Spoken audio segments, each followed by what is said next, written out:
and the Cougars by 17 yards, but where Lakeland really beat CUC was through the air. They threw for 221 yards compared to the Cougars' 93 yards.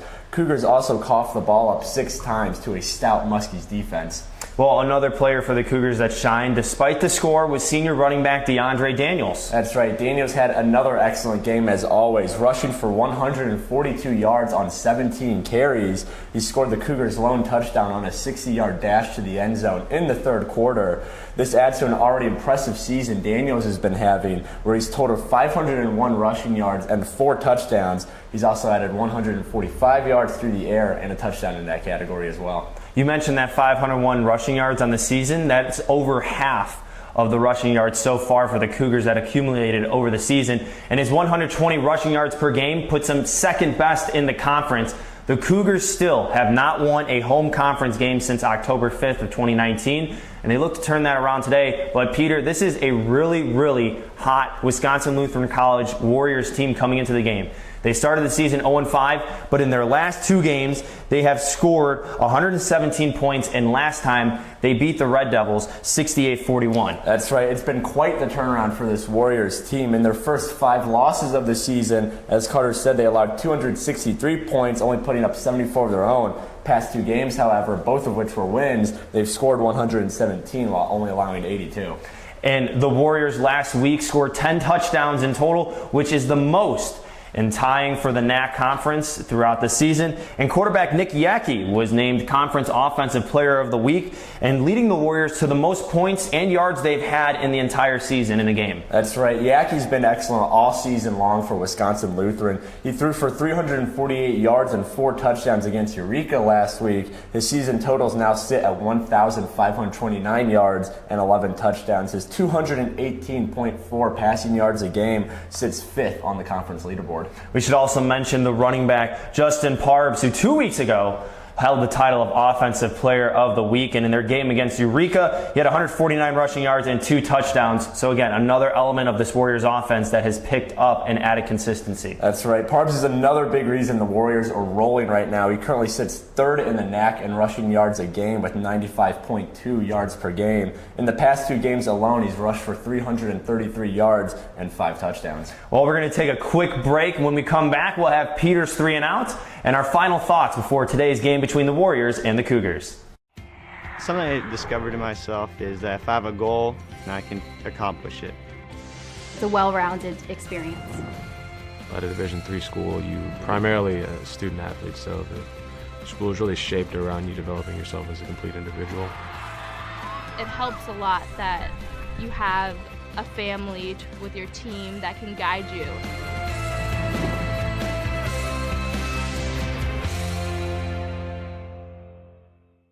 We're moments away from kickoff here at Concordia Stadium between the Warriors and the Cougars, but I'm going to first send it to Peter as he has his 3 and Out segment. Peter, what do we got? That's right. Number 1 is get DeAndre Daniels the ball and some open space. When those 2 things come together for him, he always does something special for the offense. Number 2, the play calling and communication needs to be crystal clear for the Cougars today. They've had problems with that all season of run-in delay of game penalties and wasted timeouts. So that sideline to field communication should be pristine if they want to beat this hot Warriors team.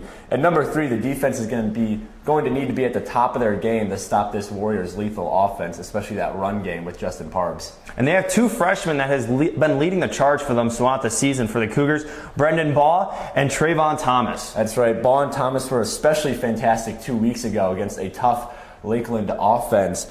Ball was a defensive back. He finished with 9 total tackles along with the pass breakup. He was 1 tackle off from matching his career high of 10. And Trayvon Thomas, that linebacker, set his own career high with 10 total tackles. They're both going to need to step up in order to handle this Warriors offense. Ball leads the team with 38 total tackles and 27 solo on the year. And Thomas is second on the team with 33 total tackles, 21 solo, but leads the team in the category of tackles for loss with 4.5. Well, it's Eric Tresky's second season at the helm of the Warriors team, and he's found some magic in the month of October to turn the season around for the Warriors. Coach Andy Lambert for the Cougars still looking to go back to that September football in the early goings of the season when they won their first 2 games, and they're looking to find their first conference win since October of 2019 here today. Peter Borkowski, Carter Gledhill will be on the call with you. We're going to take a short break, and then we'll see you back here on the Cougar Sports Network.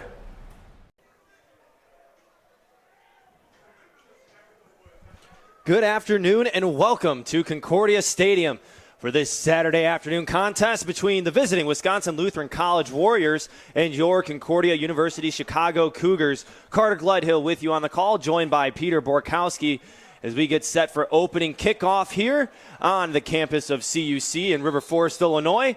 Wisconsin Lutheran College deferred after winning the toss, so Concordia will receive the opening kickoff.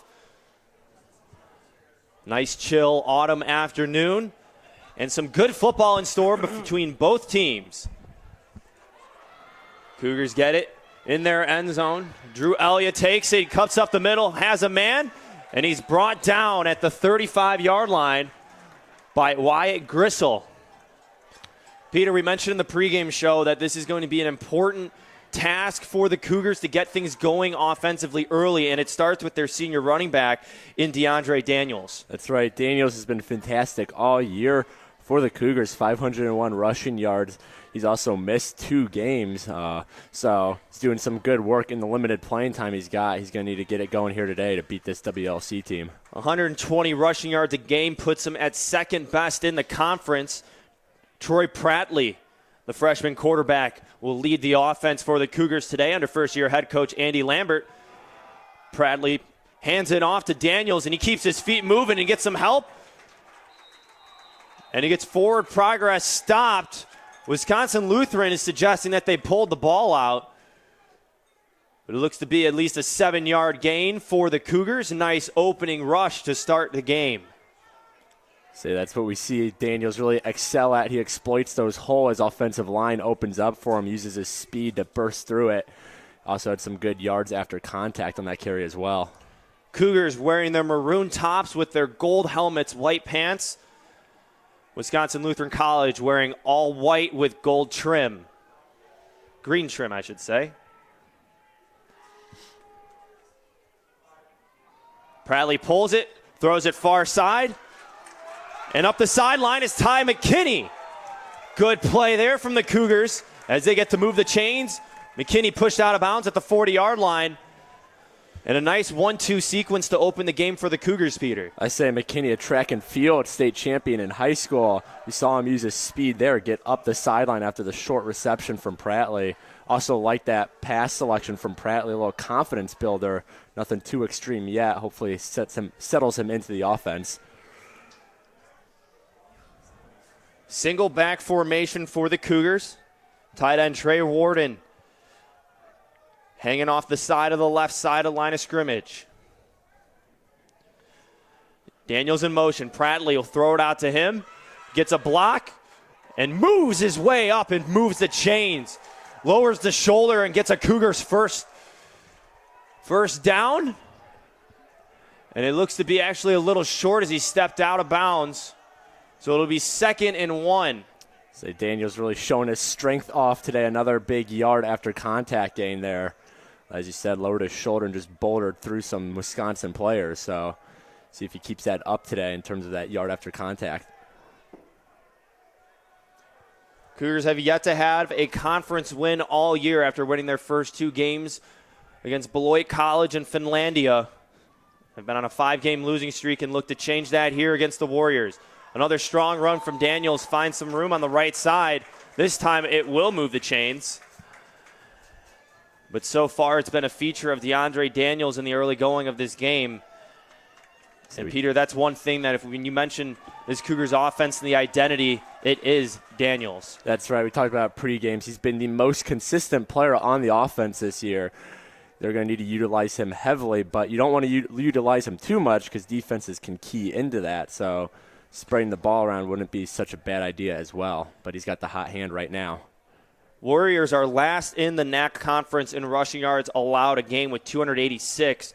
Cougars are sitting at fourth best in that category department. Almost an exchange bobble again between McKinney and Prattley. Be about a 2-yard gain. We've seen that a couple times throughout the season is with that jet motion. There's been some bobbles with the handoff. Prattley able to pull that out at the last second and move forward and gain a couple yards. So the good thing about the freshman Prattley does have 182 rushing yards on the season, so if push comes to shove and he needs to carry it, he's definitely got the legs to do it. 3 receivers to the left side. Elliott, McKinney, and Covington. Handoff to Daniels. He's met at the front line by a wall of Warrior defenders. First one in on that tackle, Nick Montgomery, the freshman linebacker. So it might have been the first run selection I didn't quite like today from the Cougars. They decided to run it up the gut. Where they've had success today is opening up those holes with the offensive line and letting Daniels do his thing in space. I'd like to see a bit more of that rather than those runs up the middle. 3rd and 6 for the Cougars. Nearing the red zone of the Warriors. Prattley pulls it, and he'll burst up the middle, and he's into the secondary. He'll get a first down. Gain of 9. Good move by Prattley. He had the option to pitch it, but he decided to tuck it upfield. As I said, Prattley's got a good set of legs under him. Creates a dual running threat when you have to worry about him taking it along with Daniels. I like that play right there. It looked like they're handed off to Daniels. Prattley took it himself in the open space. Easy first down for the Cougars. So on the opening drive, Cougars able to make their way inside the red zone. And this is an offense that has struggled with scoring throughout the season with only 108 points. Play clock is winding down. 3 seconds, 2, 1. And a timeout is taken by the Cougars. Peter, you mentioned this in the pregame show as one of your keys in the 3-and-out segment, that this sideline to field communication has to be functioning today on all cylinders. And right now in the opening drive, Cougars had to waste a timeout in order to avoid the penalty. That's right. It's been shaky all season, a lot of delay of games and a lot of timeouts like this that we've seen. They looked good up until this point this drive. They're getting their plays together, getting the ball moving quick. This is the first time they've really struggled with that today. So hopefully this doesn't become an issue today as it has been all season for CUC. Well, let's revisit a little bit of what we talked about in the pregame show about what this Wisconsin Lutheran Warriors team has done in the later part of their season. After going 0-5 to start the season, they are now on a 2-game win streak after beating Rockford on the road on the 16th, as well as getting a homecoming win last weekend against Eureka College by a score of 68-41. That's the most points and yards in a game for the Warriors this season. Yeah, this Warriors offense has been taken to new levels these past 2 weeks. They're playing some really good football. The defense could step up as well. They're going to win a lot more games to end the season. Warriors defense has allowed 82 points in the last 2 games, 263 in the first 5. Up the middle, Daniels brought down just shy of the goal line. Looks to be at the 3-yard line. But again, it's that quick burst of energy that Daniels has up the middle between the tackles that makes him such a good running back for the Cougars. Cougars to the line quickly. Another handoff and into the end zone. Touchdown, Cougars. DeAndre Daniels lowers the shoulder, and the Cougars strike first on their opening drive for courtesy of the senior running back. It's a touchdown number 5 for Daniels. He was the workhorse that drive. We'll get his stats in a second, but he handled most of that offensive load. Did a great job with it, too, moving the Cougars downfield. Ryan Auer in to kick the extra point. Knocks it through, and the Cougars score on their opening drive. And let's take another look at that play from the touchdown. Quick to the line, Daniels able to explode past the secondary defense of the Warriors.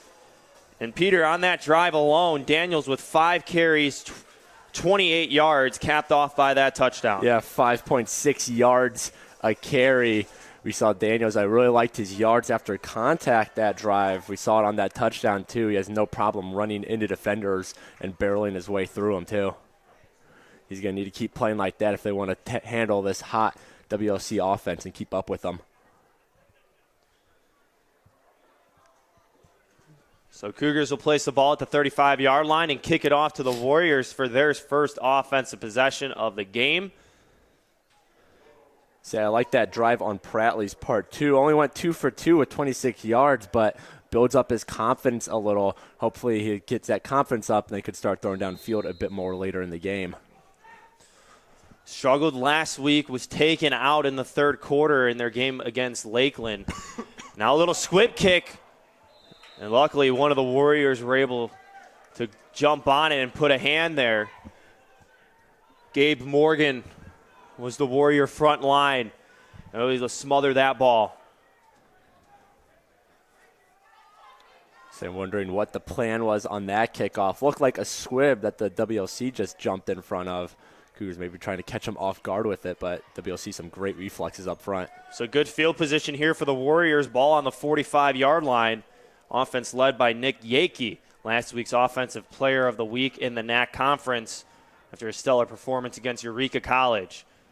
He'll hand it off to the feature back, Justin Parbs, tackled in the backfield. In there was number 99, Julian Ramirez, as well as Jeremiah Glenn for the Cougars. So we saw Parbs take a little second to try and find some open space, but like you said, Carter Ramirez, Glenn got back in there, blew up anything before it could get started. Good job by that. It was front two.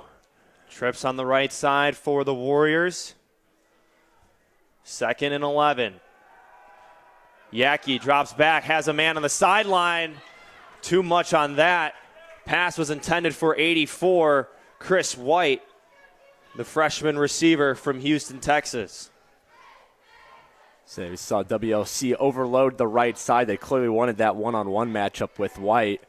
Did not win it, though.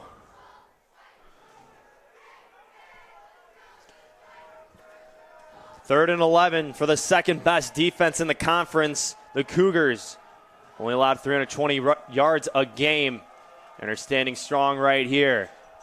Parbs motion out of the backfield. Goes to the side. Yakey finds him on the wheel. And a big gain for the Warriors as Parbs is able to cross into Cougar territory. Ball will be placed at the 37-yard line. Say Parbs had the entire Cougars defense moving back on it. He just stopped, turned around, got that catch for the easy first down. Cougars defense has to be a little bit more on top of that and ready for that kind of play. 19-yard reception from Justin Parbs keeps the drive alive for the Warriors. Yakey drops back. Another deep ball. And wide open on that was Mike Dupree. There were no Cougar defenders in the areas. Say Cougars got a little lucky on that overthrow. Dupree leads WLC in receptions on the year with 33. Yakey just overthrew him on that. Probably would have been an easy touchdown. Dupree could get his hands on it. Dupree is 6th in the conference with almost 5 receptions a game in the category. Favorite target from Nick Yakey.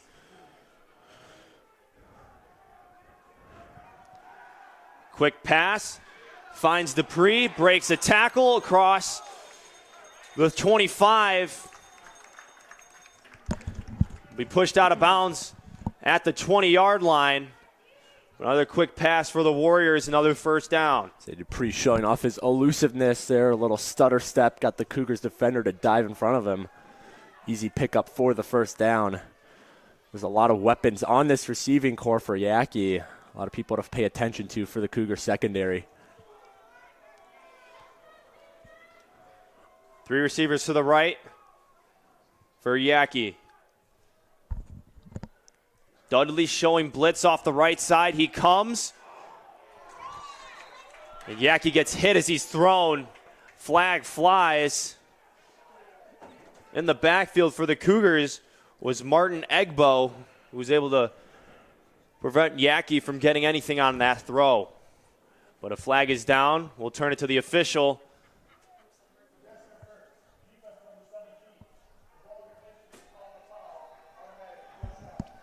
Pass interference on Lenny Woods. will give the Warriors a new set of downs.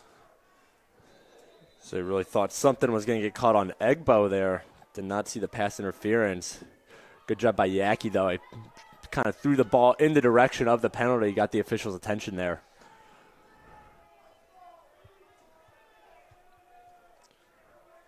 First and 10, Warriors on the Cougars 16. Trying to answer the DeAndre Daniels touchdown from the Cougars. Yaki finds a man on the sideline, Carter Schneider, sophomore wide receiver from Lake Mills, Wisconsin. So I wonder when he was going to find Schneider this drive. Last game, Schneider caught for 164 yards and 2 touchdowns against Eureka. Big reason Yaki's been playing some really good ball lately. We got to watch out for him. Gain of 6. Near side of the field is where the ball is placed for the Warriors. This offense has found new light in their last 2 games, scoring 117 points. That ball is deflected, but still caught by Parbs. And then the Cougars swarm to the ball, push him out of bounds. Martin Egbo is in the backfield, got his paw on that ball. So some smart ball from Egbo there.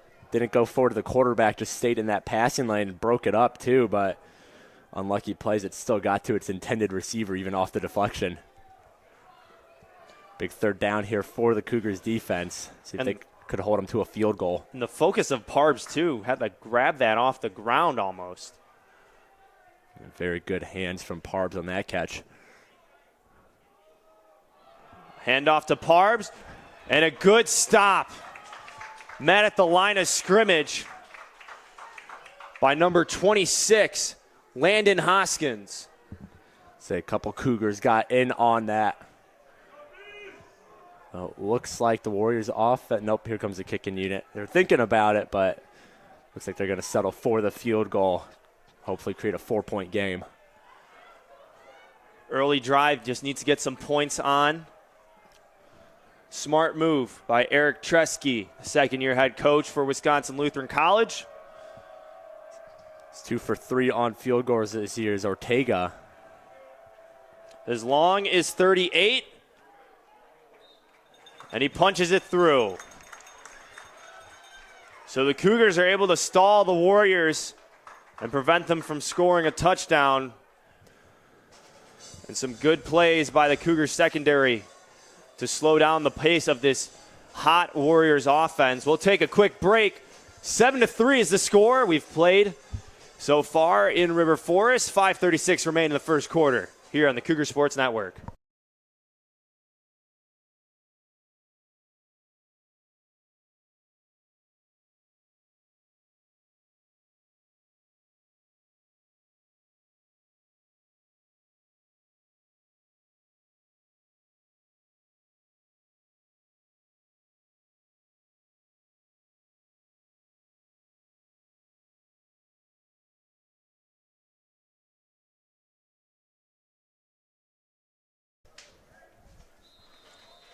Welcome back. Warriors just punched in a 19-year-old field goal from Arnolfo Ortega. And he'll kick it back off to the Cougars as Elliott tries to find the sideline, cuts it back up. He'll be brought down around the 20-yard line. Brought down by number 47, Seth Voller.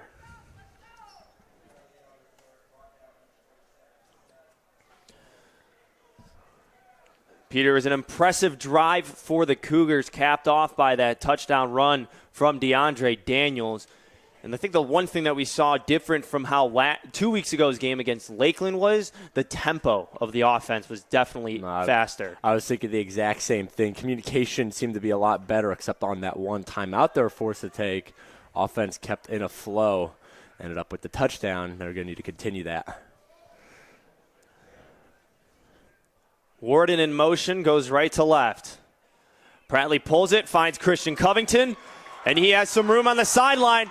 Covington across the 50. He's got some speed. and he's going down the sideline, and he gets pushed out at the 10. Big play from the Cougars and Christian Covington. Say Covington's a guy I hope the Cougars target a lot more. 6'2", 206 junior out of Texas. He's got that big body. He's got a lot of speed on him as well, as we saw in that play. A 70-yard reception to Covington. The senior receiver has been a focal point of the offense. And what was great is his vision, didn't see anything in the middle and pulls it back out to the sideline. And that big frame that he has at 6'2" in the speed gave him the bolt of energy to go down the sideline, set a prime field position for the Cougars. Hand off to Daniels, springs it outside. He's going to the pylon. Touchdown Cougars! DeAndre Daniels punches it in for the second time, and it takes 2 plays for the Cougars to score their second touchdown of the game. So this Cougars offense is looking like no Cougars offense we've seen yet this year. Like you said, 2 plays to get into the end zone. I don't think any drive I've seen this year from them has gone that quick. Helps when you have a 70-yard reception, though, from Christian Covington.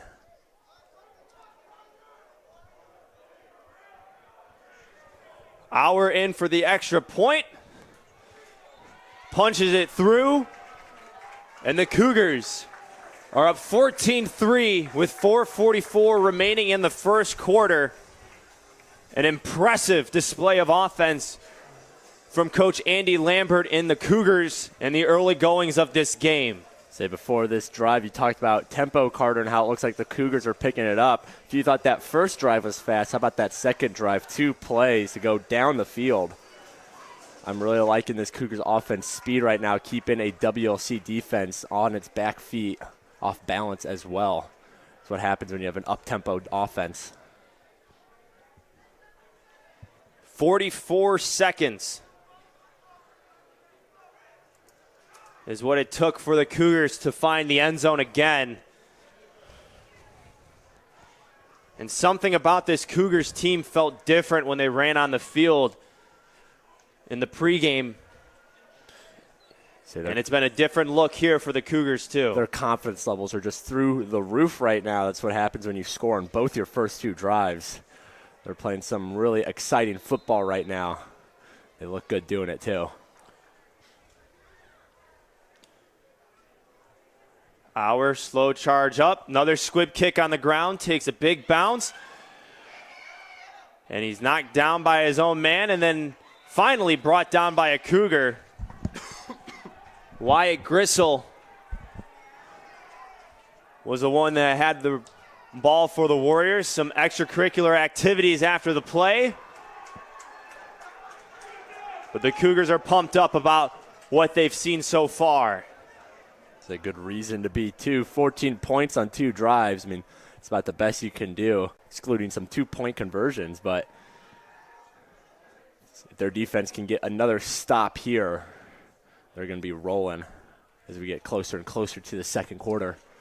They put up 7 points against Lakeland on October 16th and 13 against Rockford on October 9th. And then 13 against Eureka College the week before. Pitch over to Parbs. Good pursuit from the Cougars. And a short gain on the far side. First in it to look like for the Cougars was Justin Aduo. A duo picked up on that all the way. He was in the backfield. The blink of an eye put some pressure on Parbs. He ended up running into some other Cougars who finally brought him down.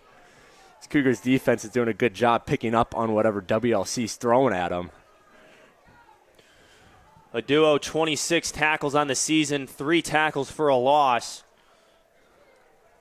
One of the upperclassmen that has been leading this defense full of a bunch of freshmen. Yaki finds his man at the 50 and finally brought down. This is number 14, Carter Schneider. Ball is going to be placed at the 37-yard line. Eric Wade in on the tackle for the Cougars. So we talked about Schneider a bit ago. He's definitely someone you don't want to get hot leads the WLC in receiving yards with 534, 3 touchdowns on the year. He was Yaki's #1 weapon last week at Eureka. 1st and 10 on the 42-yard line.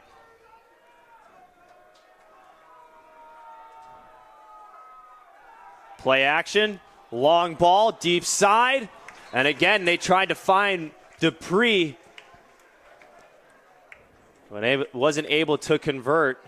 In on the coverage for the Cougars was Landon Hoskins. It's the second time this game we've seen Yaki just overthrow an open Mike Dupree. Yaki seems to be a little bit off of it today. Usually throws for about 55% completion. He's sitting at 62 right now, but those 2 misses to Dupree, those got to hurt. So those would be easy touchdowns if he did receive them, you got to think. One-on-one coverage with the cornerback seems to be what the Warriors are looking for right now. Handoff to Parbs, brought down in the backfield, and he gets 1 yard on the extra effort from Parbs. So they talked about how Yaki looks a little bit off his game today. Parbs doesn't look like he's 100% either. He's had 3 rushes, only got 1 yard on the day. As after last week, he had 149 yards, 2 touchdowns. So Cougars front 4 doing a good job limiting the dangerous running back. Martin Egbo in on the tackle for the Cougars. 3rd and 9. Warriors are 1 of 2 so far in the game. Empty backfield. Cougars bring the blitz. Pass breakup over the middle. Trevon Thomas was able to get a hand on it. Pass intended for Justin Parbs. It'll be 4th down for the Warriors. And decision time here for Eric Tresky. So we talked about Thomas before in the pregame. He's been a great defensive leader for this Cougars team as a freshman. Saw him make a great pass breakup there to keep the 1st down from happening as they're going to go for it here on 4th down.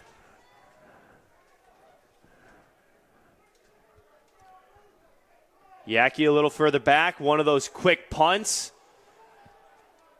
Takes a sideways bounce. Rolls out of bounds. The official will say the ball will be placed at the 15-yard line. Good stand from the Cougars. Some big plays. And they'll get the ball back on their own 15. So you could just feel the energy rating off the Cougars team right now. Offense is getting it done. Defense is getting it done against a very lethal offense. This Cougars team's just firing on all cylinders this game. See if they can make it 3 for 3 on offensive drives. 2:09 left in the first quarter. The Cougars have been functioning on all cylinders here in the early goings. 49 rushing yards, 96 receiving yards. Prattley, option pitch over to the right side for Ty McKinney. He'll lose a couple yards on that play. It looked like Prattley was supposed to be one to carry it there, got into some trouble, so tried to extend the play by pitching to McKinney. Nothing came of it as though McKinney got blown up in the backfield. Some smart decision-making from Prattley, though, to try and extend the play. Just did not work out in his favor this time. Loss of 2 on the play. Warden flexed off the line on the left side. 2 receivers left, Covington in motion. Prattley hands it off to Daniels. Lowers his shoulder and keeps the feet moving. He's able to gain back a big chunk of yardage and set up 3rd and short for the Cougars at the 22-yard line. So it's something I really like out of Prattley's game. Whenever he gets in trouble and the first read isn't there, he has no problem. A little pitch out, a little handoff to keep the play extended. We saw it there. It paid off as Daniels is able to pick up a nice chunk of yardage. Some creative decision-making from Prattley. Prattley pulls it. Side swipe throw. Finds Ty McKinney at the 35-yard line. Prattley threw that sideways. Yeah, again, it looked like he faked the handoff to Daniels. Yeah, weird looking throw, but worked as he got the ball to McKinney. Got the first down out of it. Taking that out of the Patrick Mahomes, Aaron Rodgers playbook.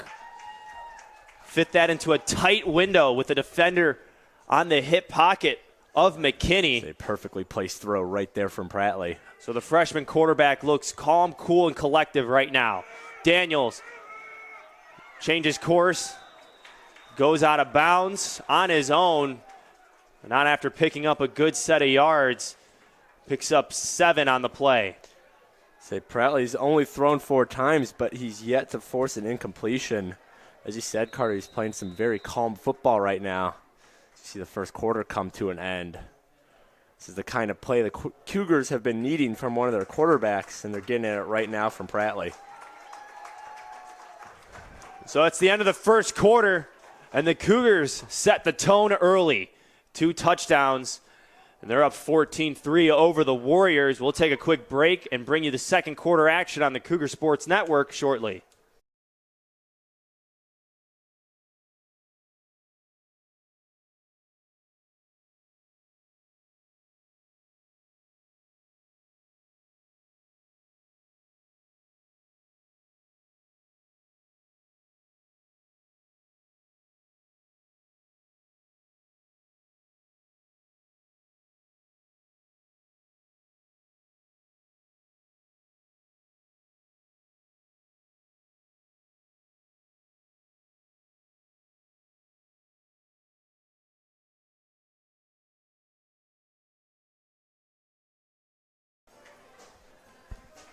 Welcome back to the broadcast. Carter Gledhill, Peter Borkowski with you on the call today.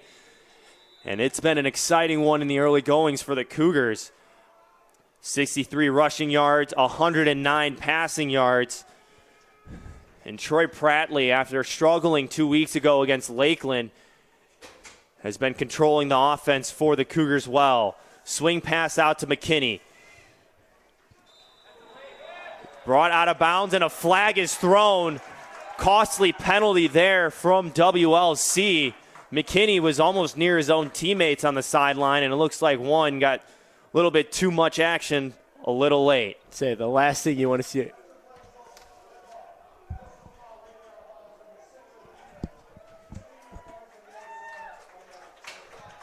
Say the last thing you want to see out of a defense that is struggling right now is quite honestly, an unforgivable penalty. There's no reason to hit him when he's on the sideline. The last thing they want to do is give this offense any free chances like they just did.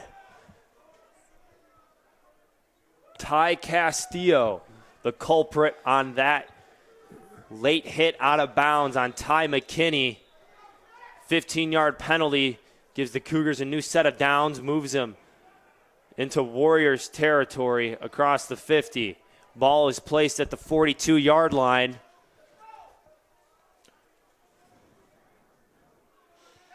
Prattley drops back, screen pass to Daniels. He's got some blockers. Daniels able to get near the first down marker, brought down by Savon Goodwin, but they had 2 linemen out on the sideline for the Cougars. But Goodwin, nice job staying home, preventing the big play. Right, yeah, and Daniels talked a little bit about it pregame. He's got a good receiving game as well, 145 receiving yards on the season and a touchdown. So he's not just dangerous out of the backfield. He's a good option when receiving as well. We saw it there.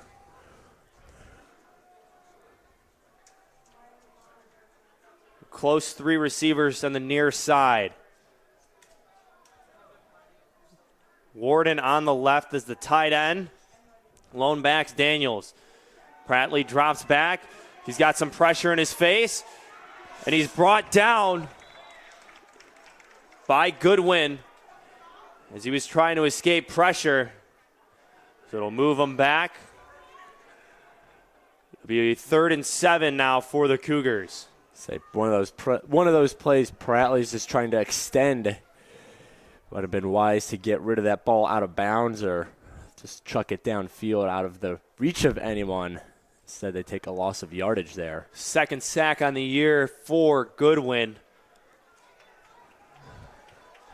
That pushes the Cougars a little bit further out of field goal range for Ryan Auer, who had a 45-yard field goal as his long. Daniels able to gain a good chunk of yardage back. It'll be 4th and 2. Ball on the 34-yard line.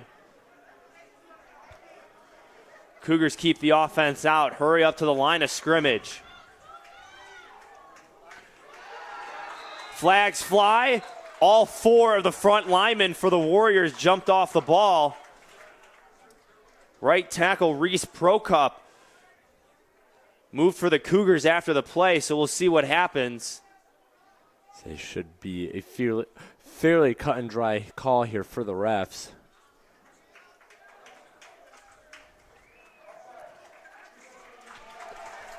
So neutral zone infraction, offsides for the Warriors. And it turns 4th and 2 into 1st and 10. Disciplined by the Cougars to hustle to the line of scrimmage and not move a muscle on those hard counts. Again, another WLC penalty continuing the Cougars' drive, second time this time on this drive for WLC. They're going to need to clean that up a little bit if they want to stop this rolling Cougars offense. Covington in motion. Fake handoff to him. Prattley gets a few on that play, brought down by Kyle Kubacki.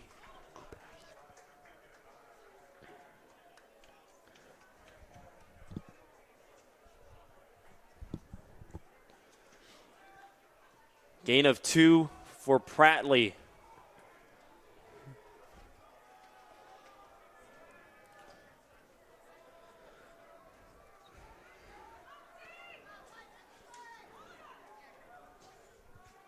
Daniels in motion to the left. Prattley, QB draw. Another short gain. And on the tackle for the Warriors, Ethan Iwaskowitz. Mouthful to say. Say 5 rushing attempts on the day for Prattley. They're utilizing that dual threat aspect of his game. Big third down coming up for the Cougars. 3rd and 6. Prattley rolls right. Finds his man. On the reception, Drew Elliott. And it'll move the chains for the Cougars. Yeah, I really like what the Cougars are doing. They're utilizing almost all the receivers today. We've seen Elliott have a reception. Covington has. McKinney's had some big plays. Like I said, they are spreading the ball around, keeping it hard for this defense to know who to key on to. Troy Prattley with 125 yards through the air, and he'll keep it on the ground here. Sidesteps a defender. Good block by Covington to seal it. Gain of 9 on the play from Prattley. We saw Covington one-on-one block, sealed the edge, and gave Prattley a new lane to run through to get those extra yards. And good vision by Prattley. We saw him sidestep a little to the left, get back in that open space. He's got some good vision when he's on the run. 2nd and 1, ball on the 9-yard line. Prattley pulls it again. Trying to find the corner, and he's in. Touchdown, Cougars. Have a day, Troy Prattley. He's done it in the air, and he finally gets a score on the ground. Yeah, like I said a second ago, Prattley, a dual threat quarterback. He's utilizing both the run and pass game today. Get the Cougars on the board. When he's firing on all cylinders, he's a great quarterback for the Cougars. A 13-play, 85-yard drive capped off by another extra point from Auer. And the Cougars have scored 3 touchdowns on 3 possessions. Peter, this is what we've been waiting for from the Cougars all season. Yeah, it looks like we've seen them try to run this offense almost every game so far. They haven't been able to perfectly execute. Well, they're executing quite fine today. Like you said, 3 for 3 on offensive drives, all of which ended in a touchdown. This Cougars team is just firing on all cylinders right now. Defense is getting it done. offense is getting it done. They look like they're going to be a hard team to beat today for the Warriors. 24 plays, 209 yards for the Cougars in the first half, and we still have 10-12 left to play. So I also liked the length of that drive. Gives the defense a little breathing time. They're going to need it because we know that this WLC offense could take off at any second. They've yet to do it today, though. So Warriors move a couple of their front linemen back 2 yards off the 45. Anticipate a squib, but it's put in the air towards the corner and kept in bounds by Dupree. Good coverage. And tackled out of bounds by Earl McIntyre. But a flag was thrown late by the official.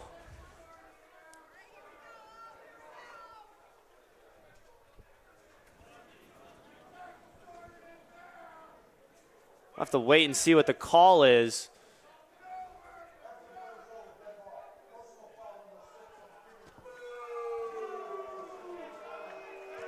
A personal foul, late hit, out of bounds called on Earl McIntyre. So now that's been called on both teams. Warriors get a little bit extra breathing room. Ball goes out to the 40-yard line.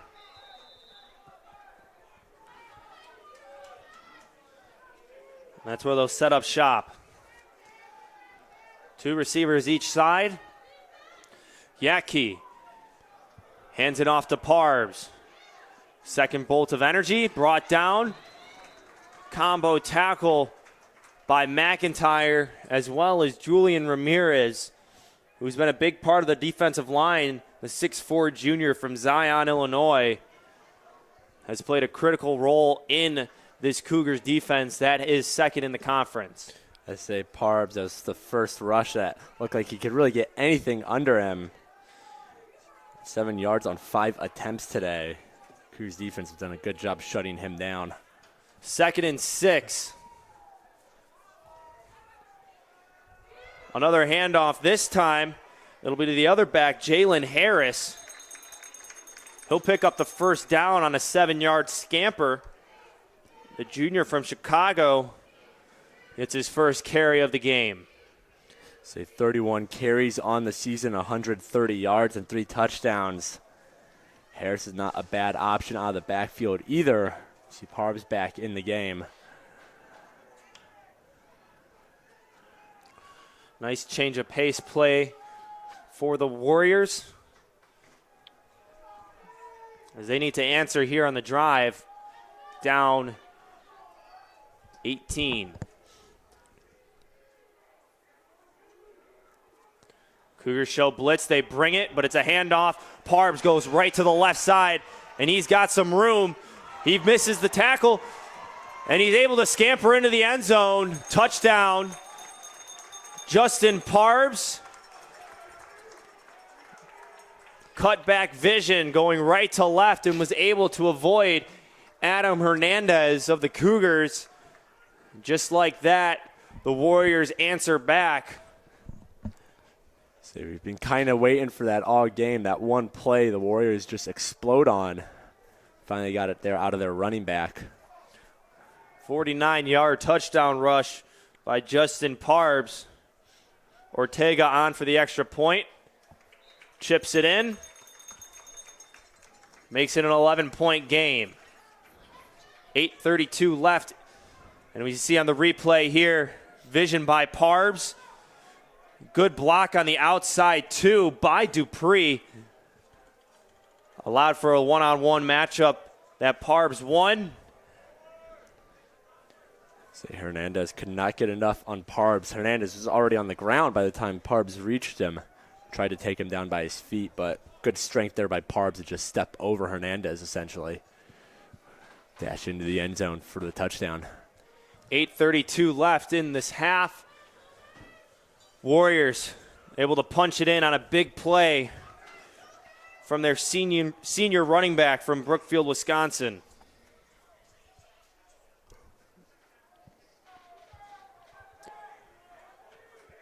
Three-play drive capped off by the Parbs 49-yard touchdown run. As bunch formation for the Warriors on the kickoff. A chip shot. Covington will get it at the 20. Runs into a man. Tries to find a lane. Marked down at the 31-yard line.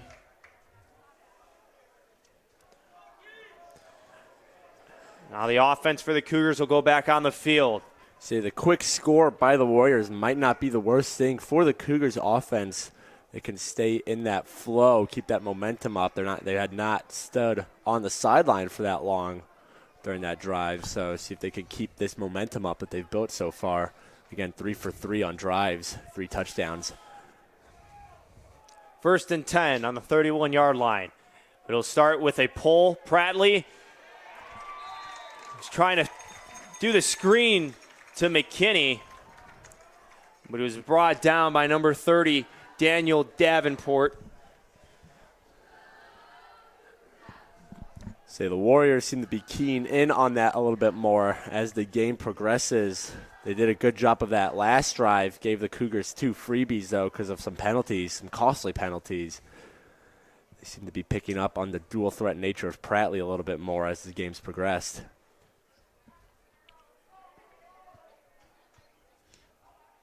Prattley pulls it, throws it to McKinney, makes a man miss. Nice spin move from the junior receiver. Able to pick up a good chunk of yardage. Say, well, I like the Cougars targeting their receivers a bit more. We haven't seen Daniels carry the ball in a while, especially after that first drive where he did most of the workload. Wondering when he'll get involved in the offense a little bit more. Again, he's been fairly absent as of recently, only 9 attempts on the day. Still knocked in 2 touchdowns, though. 9-yard reception from Ty McKinney. Gives the Cougars a 3rd and 5. And they hand it off to Daniels. Follows Warden and gets upended at the 46-yard line on the tackle for the Warriors, Ashton Garnett. So as soon as I say that, of course, they give it to Daniels. He rushes for the first down. Good job blocking there by the tight end, Trey Warden. 6 foot, 245-pound freshman out of Irving, Texas. Gave Daniels that space that he always does something great with. And Daniels just got right up in his back and pushed him right up. Follow the big man. Good things happen. As soon as if you got a bigger frame as Warden does, it's easy to do that. So new set of downs for the Cougars. McKinney in motion. Handoff to Daniels again. Burst of energy up the seam. And there he goes. DeAndre Daniels. Big run for the Cougars. And another touchdown for the senior running back. 54 yards.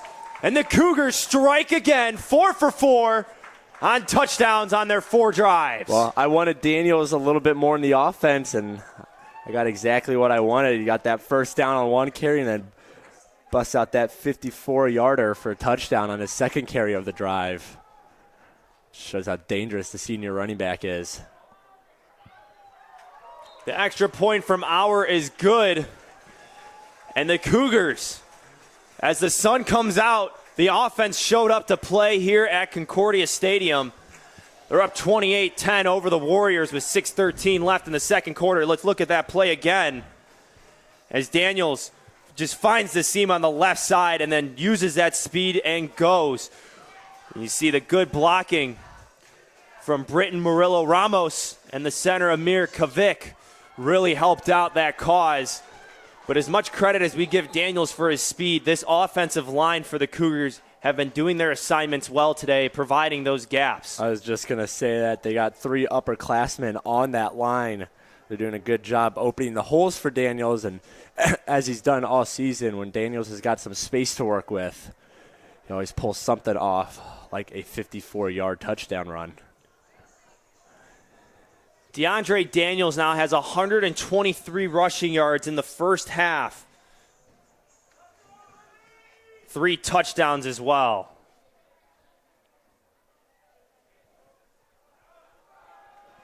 Squib kick on the ground. Bounces over the head, and it rolls And luckily for the Warriors, it goes out of bounds. But the Cougars have been trying to exploit that spread out kick return from the Warriors with that squib kick. It's kind of the perfect scenario for the squib kick. Bounce right over the head of the intended receiver. And the man who thought he was going to get it.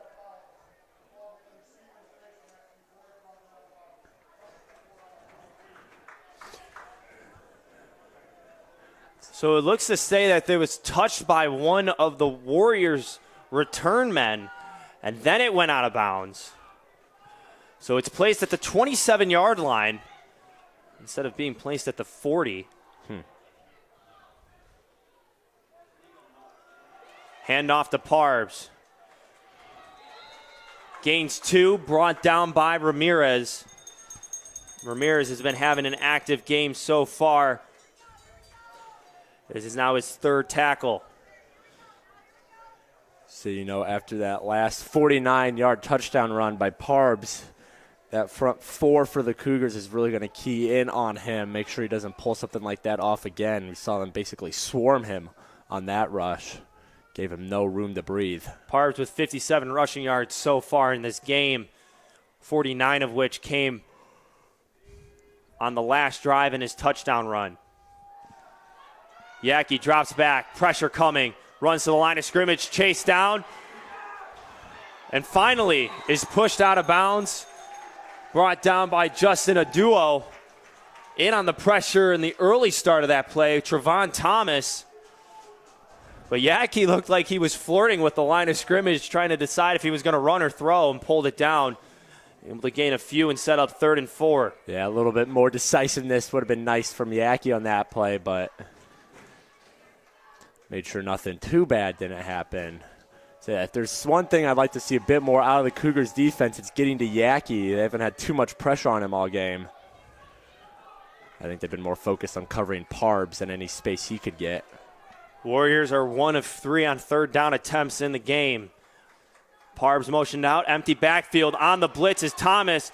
Yaki throws it up and finds his man coming back to the ball. Carter Schneider one-on-one with his defender on the far side. Schneider got up and brought it down. Desperation throw from Yaki. Schneider able to pull it down. So yeah, Schneider was covered by number 17, Kenny Woods of the Cougars.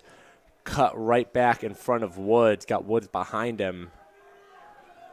Like you said, desperation throw from Yaki. Turned out all right for the Warriors. They get a new set of downs.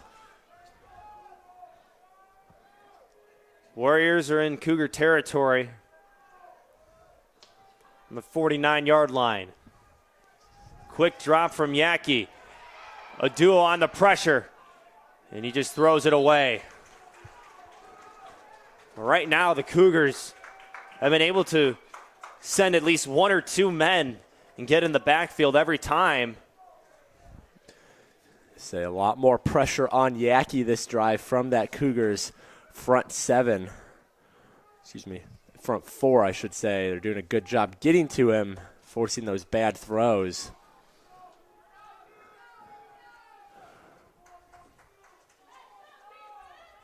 Two receivers left.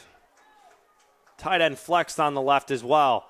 Quick pitch out to Parbs. He has a blocker.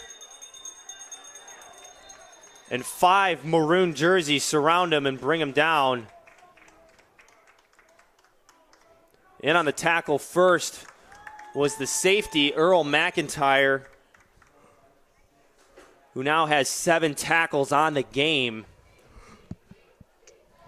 See, that's the one disadvantage of the blitz is if you're able to beat it, you got a lot of open space to work with there. Yaki did a good job dishing the ball to Parbs. Parbs had some open space because of the blitz. Got a first down out of it. Cougars got to be careful not to exploit the blitz too much. 3:34 left in the half. 28-10 is our score. Warriors trying to get one more possession and score before the end of the half. Run up the gut. Gain of 3 from Parbs. Second and 7.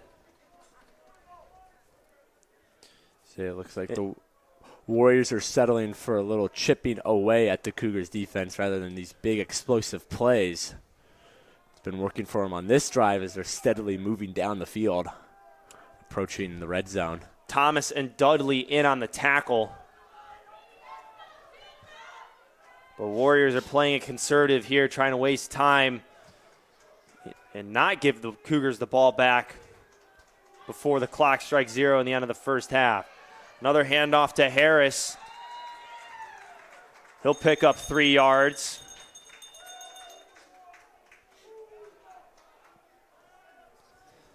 So like you mentioned, Warriors doing a good job chipping away at the clock as well. Sometimes the best way to keep an offense off the board is just to keep them off the field. They could end this half with a touchdown and not give the Cougars the ball back. It's kind of the dream scenario right now for WLC. Ramirez was able to get a hand on Harris first. Glenn finished the job. 3rd and 4. The clock finally hits the 2-minute mark. It's been all Cougars in the first half. Late whistle, timeout called by the Warriors. It's their first timeout taken of the half. We'll take a quick break. Warriors are on the 33-yard line trying to get a late score before the end of the half. We'll have more action here on the Cougar Sports Network shortly.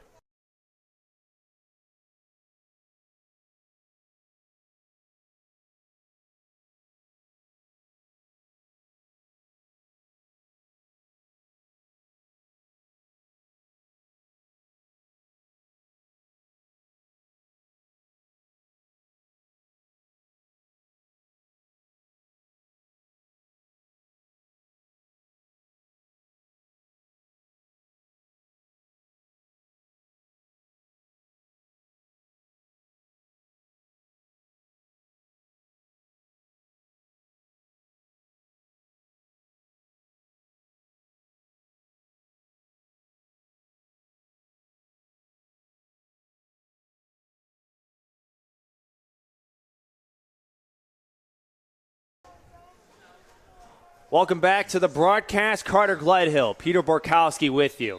Cougars, after their bye week last week, have stormed in the early going of the first half, putting up 28 points. The Warriors have it with 1:52 left on the 33-yard line and have struggled a little bit after their last 2 wins. Screen pass to Parbs. Thomas almost brought him down. And then the stiff arm at the end from Parbs, able to gain additional yardage. He'll go out at the 20-yard line, stop the clock with 1:44 left. Say Parbs is very much like Daniels in the fact that when he gets into open space, he utilizes his speed and vision, pick up some big yardage. Cougars defense has been a good job clogging up the middle for him, though. But when he gets wide open like that, that's when he gets big gains like the one he just did.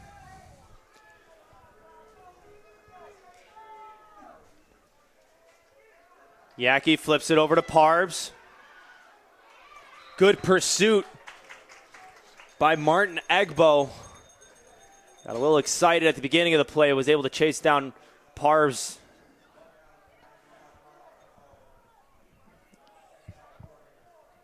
Gain of 4 on the play, clock winding.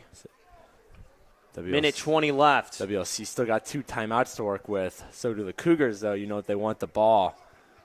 Get one more chance to put some points up before the half ends.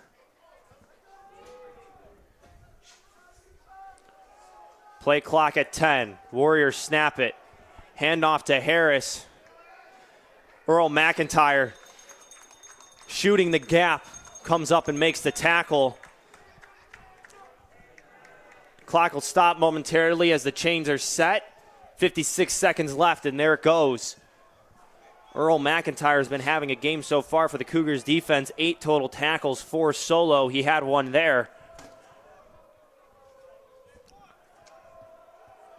The Warriors have 2 timeouts left. 10 seconds on the play clock. Man in motion. Yaki drops back. Tries to find a man. And he does. Touchdown Warriors.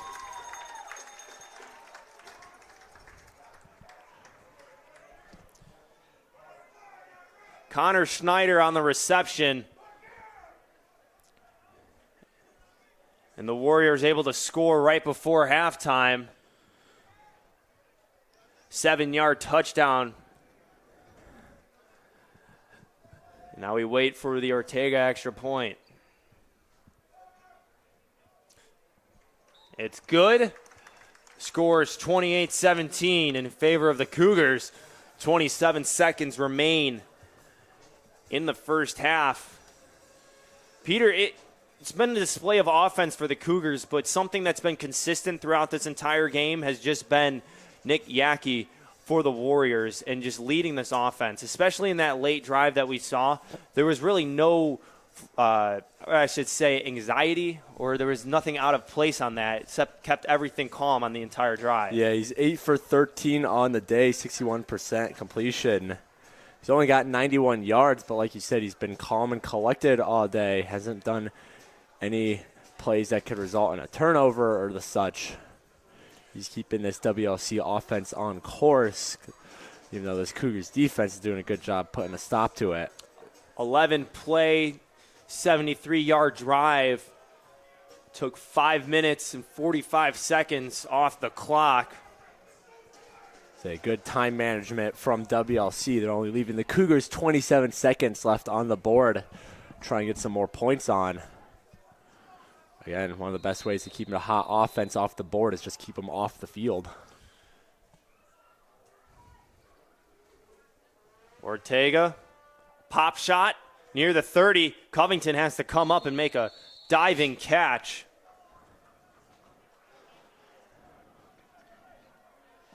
Ball be placed at the 33-yard line. 25 seconds remain. Let's see what the Cougars offense does here. So wouldn't be surprised if they give Daniels some touches to start. We know that Daniels can always rip off a huge chunk of yardage for a touchdown. But they might have to, this distance to go, they might have to resort to Pratley and his arm to move downfield, at least get themselves in field goal position.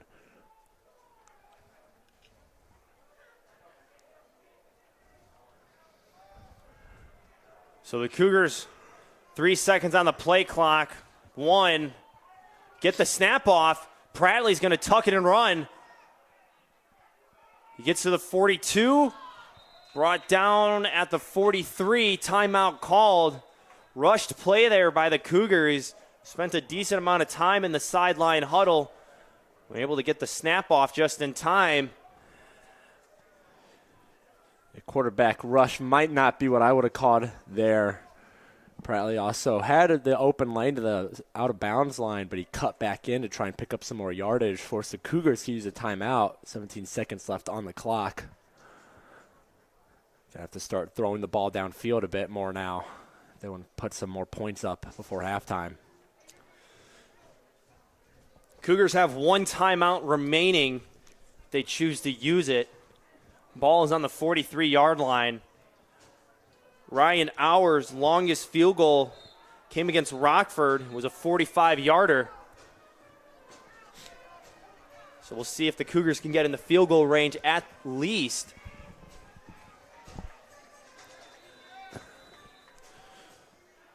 Three receivers to the right. McKinney alone on the left. Pratley rolls right out of the pocket. Catch by Covington. And he got the foot down at the 40-yard line. Tremendous control and awareness of the sideline by Christian Covington. Goes out of bounds as well, so 10 seconds remaining in the half. Cougars are on the 40. It's a great play there by Covington. Worked towards the sideline. Got the foot down before stepping out to stop the clock. Probably did take 7 seconds to get the throw off, though. He was under pressure, of course. So we go 3 receivers to the left side now. Pratley looks right, screen pass to Daniels. 7 seconds remain. 6, 5, 4. Daniels goes, and he's brought down at the 9-yard line with 0.7 seconds remaining. A risky play for the Cougars pays off. They're at the 9-yard line. And a timeout. Injured player is for what the timeout is for, so the Cougars don't have to burn a timeout here. I can imagine they'll send the field goal unit out as they attend to an injured player.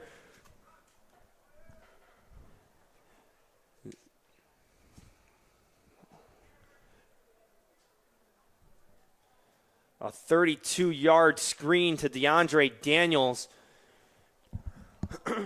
Daniels now has 49 receiving yards. We'll take a quick pause as the medical staff attends to the Wisconsin Lutheran College player. We'll be back to close out the first half here on the Cougar Sports Network.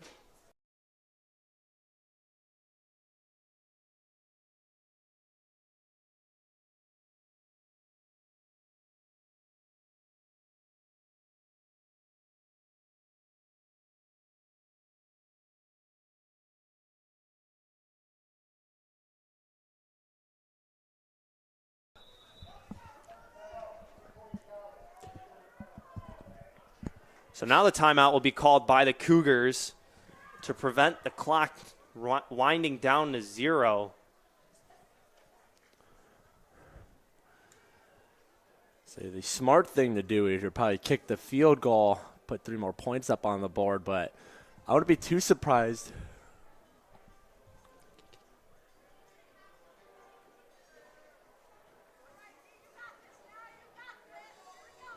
Looks like they're sending the field goal unit out. Ryan Auer, so far in the season, 2 of 5 for field goals.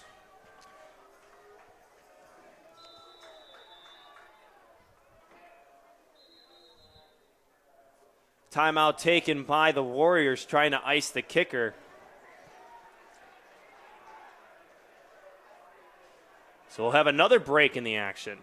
But Peter, as time winds down in the half, looking at the box score right now, this Cougars offense has put up some pretty impressive numbers so far. 153 rushing yards, 183 receptions. Troy Prattley is 10 of 10 in the first half with a perfect display of accuracy and has a 253.7 QBR or quarterback rating. Saying the communication, as I talked about in the pregame, has been crystal clear for the Cougars. They only needed to waste 1 timeout. This offense is just moving downfield. Auer's kick is up, and it's good.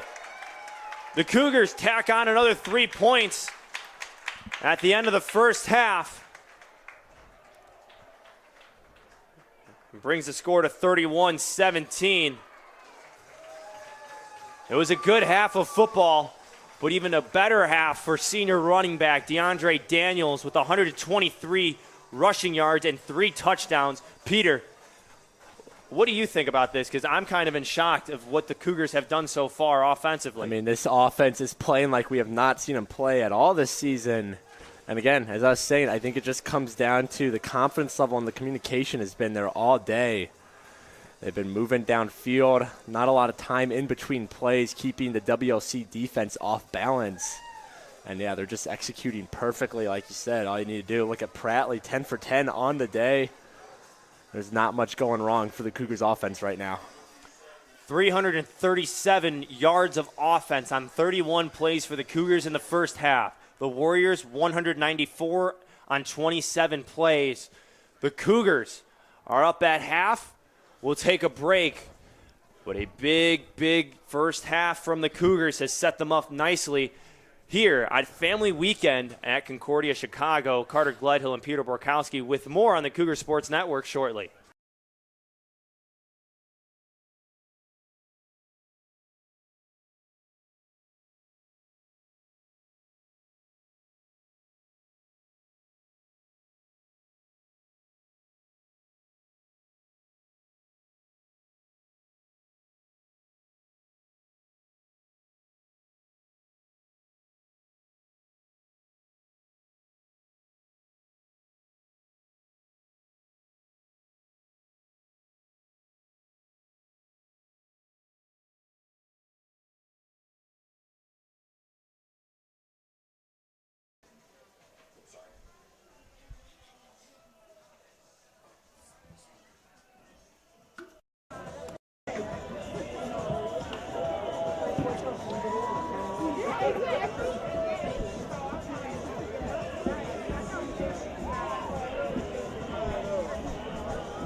Welcome back to the broadcast. Carter Gledhill, Peter Borkowski with you.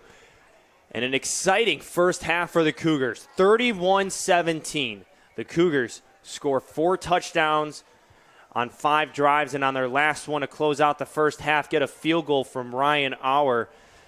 It is the most points scored in a half since their season opener of 2019 against Beloit College, the most in a half against a conference opponent since 2018 versus Rockford.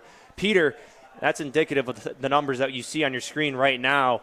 183 passing yards and 154 rushing yards. The Cougars have been on fire. That's right, and I think the key right now is they're diversifying their offense. You see more pass yards and rushing yards. Daniels has been the most consistent player in the offense this year. They're not giving him too much work, though. They're keeping the WLC defense on their back foot. DeAndre Daniels, 123 rushing yards, 3 touchdowns, had a 54-yard scamper. It's the longest of the game. He's averaging 11 yards per carry right now. And we mentioned it on that big run that he had in the middle of the second quarter, but his front 5 and offensive linemen between Duran, Murillo Ramos, Kavik, Cherry, and Prokop have really been setting the edges and holes for him to allow to do DeAndre Daniels the best. I say, yeah, they've created some great gaps for him to run through, some nice open space. Daniels has got the speed to exploit those gaps perfectly. And he's been doing that all game. He's been doing it all season, but he's really standing out today's game so far. Again, 123 rushing yards on the first half. Warriors 194 yards on 27 plays. Justin Parbs has been doing most of the workload for the Warriors with 75 rushing yards on the game. He had a 49-yard rush that found the end zone, as well as Carter Schneider, who has 4 receptions on 5 targets for 47 yards and a touchdown as well. Those are the only 2 Warriors touchdowns in this game. As Auer takes his steps back, the Cougars are set at the 30. The Warriors are ready at the 45. And a squib kick again into the grasp of the first man on the line, Connor Martin. He jumps on it and dives down. Ball will be placed at the 45-yard line. Warriors are going to start the second half in good field position. So Warriors offense really started to pick it up towards the end of that first half, started moving the chains a lot more, played a little more conservative, but it paid off as they put up some points before the end of the half. They're going to need to keep that up to beat it. Cougars defense has been playing really well today. Nick Yackey, last week's NAC Offensive Player of the Week, 8 of 13, 98 yards, and 1 touchdown to show for today. Warriors start with a quick pitch to the left to Parbs.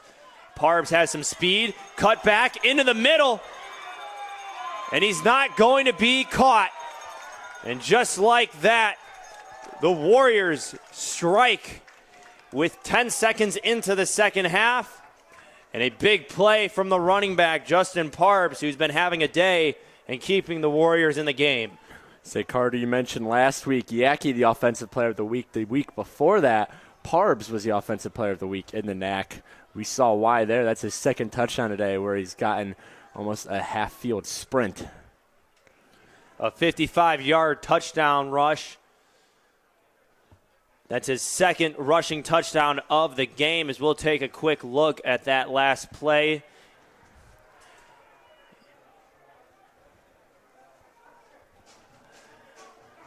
Or we'll maybe look at that field goal that Ryan Auer had at the end of the half. There it is. And you can see the Warriors set up at the 45 and a quick pitch there. And Parbs able to find the middle of the field. Nobody at home for the Cougars. And a little busted play there from the Cougars. Maybe a little heat check after that start of the first half and that excel that they had at the end. So got to calm the nerves down a little bit. Half still looking for their first conference win on the season, so you got to imagine they're pretty excited after that huge first half. They put up 31 points. They got to get back to playing some calm and collected football. That's what led them to some great success in that first half. So now it's a 7-point ball game. And the Cougars will receive the kickoff. They're scoring on all 5 of their first half drives. Up in the air. Caught by Bledsoe. He'll be brought down at the 38-yard line. Peter, one player in particular that we also said highlight in the first half has been Troy Prattley. He was a perfect 10 of 10 for 183 yards. And he's shown maturity as a freshman quarterback that he hasn't displayed in the games that he's played earlier on in the season. Nah, he's gotten some scattered minutes throughout the season, played the first half last game. Cougars trying to find that breakout moment from him, and he had it in that first half. See if he can keep it up in the rest of the game. Covington in motion, handoff to Daniels. He stiff arms a man, and a big loss in the backfield. Kyle Kubeki on the tackle. His second tackle for a loss on the game. So the Warriors use that halftime break to find some new energy and 2 big plays to start the half. One's offense and one on defense.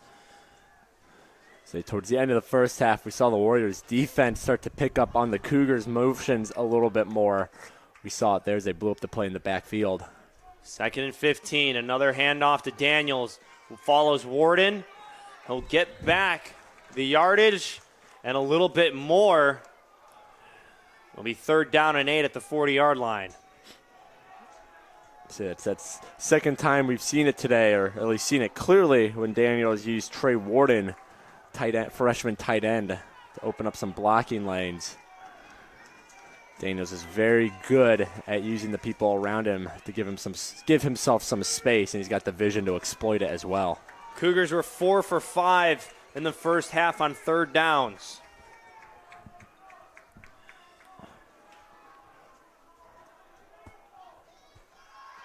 Delayed handoff to Daniels. Lowers the shoulder, gets across the 50, and picks up the first down. So I like the delayed handoff from Prattley. Opened up the defense a little bit. Then he handed it off to Daniels, who had a ton of space to work with. Then some great yards after contact to get the first down. Again, lowered his shoulder. Barreled right through the defender in front of him. And that 10-yard rush now has a new season high for Daniels. He's at 140 and counting. He had 135 against Lakeland 2 weeks ago. Prattley, quarterback draw, up the gut. Brought down by the linebacker, Ty Castillo. Gain of 8, 2nd and 2. Cougars are picking up some steam here on their first drive of the second half.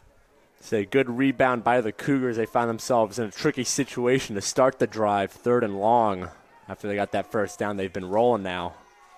3 receivers to the right, Covington in the slot. Prattley pulls it. Running sideways. Knocked out of bounds at the 37-yard line. Chased out by Castillo again. And Prattley, 51 yards now rushing on the game. Peter, you mentioned it in the first half. They've really utilized his ability to run to add another dimension to this Cougars offense.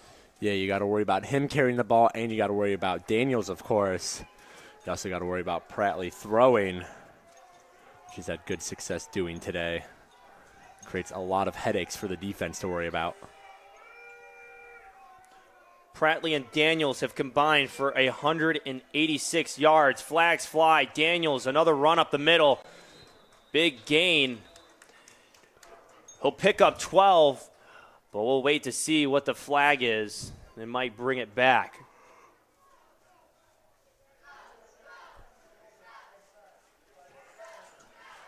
Illegal shift on the offense, moves the Cougars 5 yards back. It'll be 1st and 15. But again, Peter, Daniels is finding the holes up the middle in between the tackles, and this secondary for the Warriors have been having a hard time bringing him down.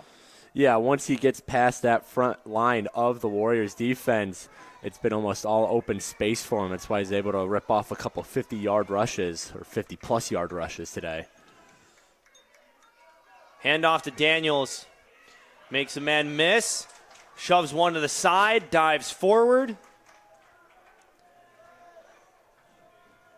Another solid pickup from the senior running back.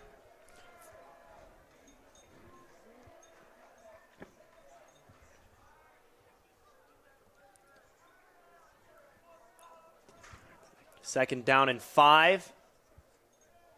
Ball on a 27.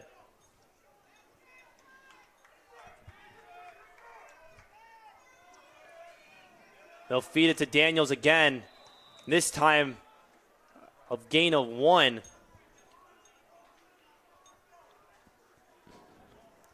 So Daniels didn't really look like he had his feet set under him to start that run. So I was only able to pick up about 1 yard on it. Cougars got 3rd down coming up right now. Good win on the tackle for the Warriors. 3rd and 4 for the Cougars. Low snap, handoff to Daniels. And it'll be a close spot. We'll have to see where they mark it. Looks like the side judge is right at the line of scrimmage. And he's signaling 4th down.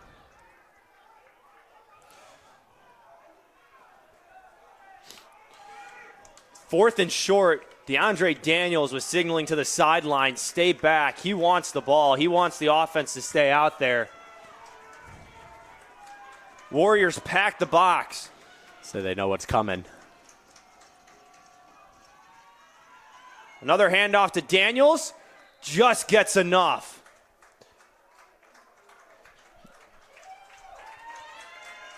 He follows the right guard, David Cherry, and the right tackle, Reese Prokop, with a little help and push in the back. It's a Cougars 1st down. But that's the kind of senior leadership you want to see out of one of your players, is a confident running back that wants the ball and will get you those tough yards on 4th down. Yeah, Daniels knew that was a very makeable 4th down for him, especially the way he's been playing today. Picks up 2, ball on the 21.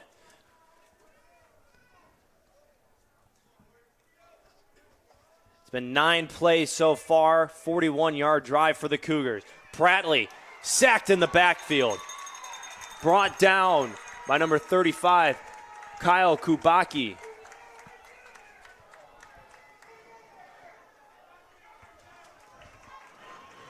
So the Warriors have been able to do that a little today, get in the backfield and disrupt Prattley.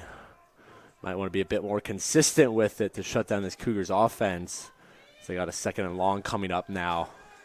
That's Kubaki's 2nd tackle for a loss on the game.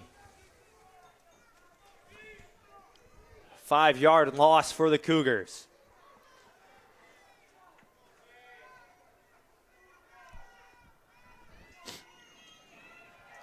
Quarterback draw, Proutley springs it outside.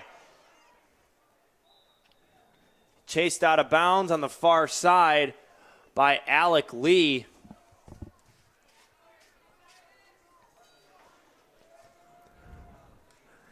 And again, that elusiveness from Prattley. Able to dodge initial contact and pick up a couple more yards. 3rd down and 8. Say Daniels coming back into the game after taking some time off on the sideline. We haven't seen Prattley throw in the second half yet. Wonder if they'll break that out with this 3rd and long coming up. First throw, little pass to Daniels. Lowers the shoulder. Won't get it. Brought down on the outside by Brevin Jaegerlerner. It'll be 4th and 4. Looks like the Cougars will send out the field goal unit.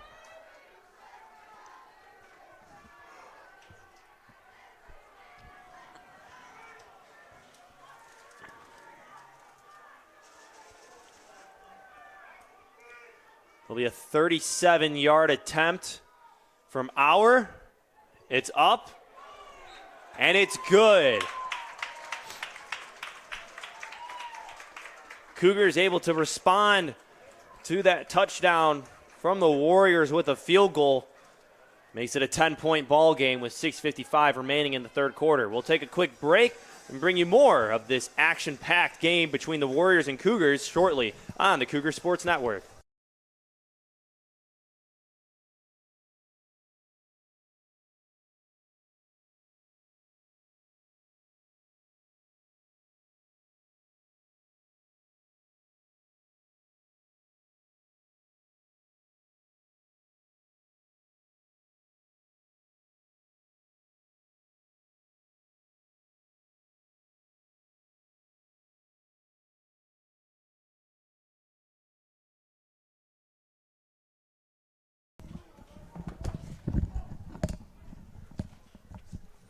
Carter Gledhill, Peter Borkowski with you on the broadcast.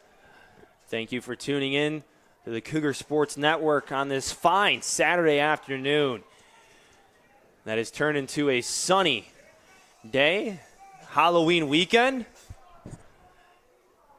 Another squib kick fielded and dropped down by Wyatt Grizel.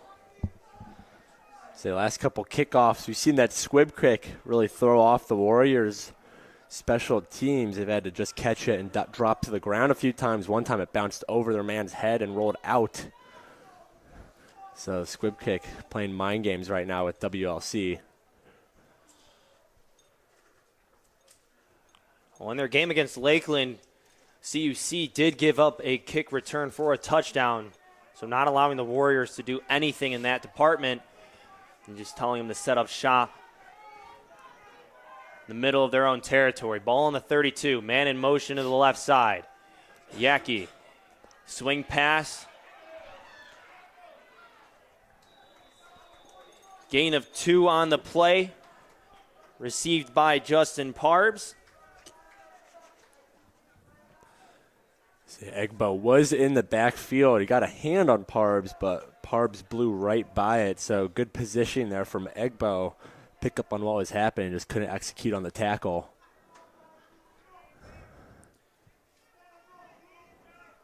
Egbo has 3 tackles in the game. He had 22 on the season coming into today. Another handoff to Parbs. Sidesteps twice. Brought down at the 40. Julian Ramirez in on the tackle. Parbs has been getting going as the game's gone on. At one point, I believe he was at 4 rushing attempts for 3 yards. Right now he's seeing at 16 attempts, for 158 yards. So he's really picked up the tempo as the game's progressed. Cougars got to make sure his confidence level doesn't get too high.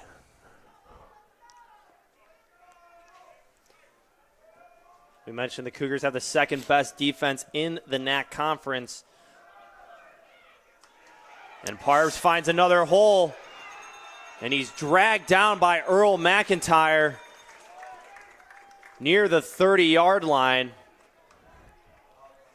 Ball be placed at the 31. And a timeout as an injured player.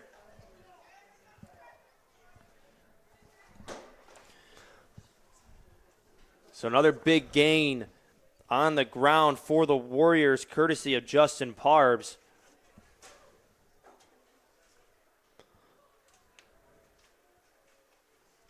As we'll take a moment to step away as the medical staff attends to an injured Cougar player. 5:34 remaining in the third quarter. Cougars up 34-24 over the Warriors.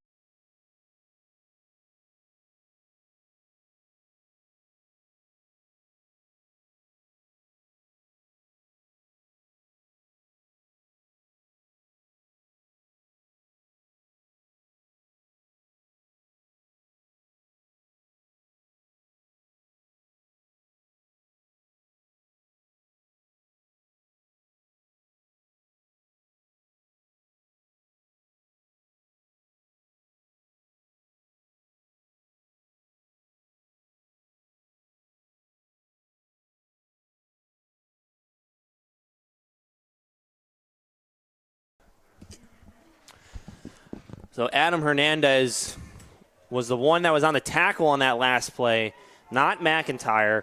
He's the one that was shaken up, and he'll come out.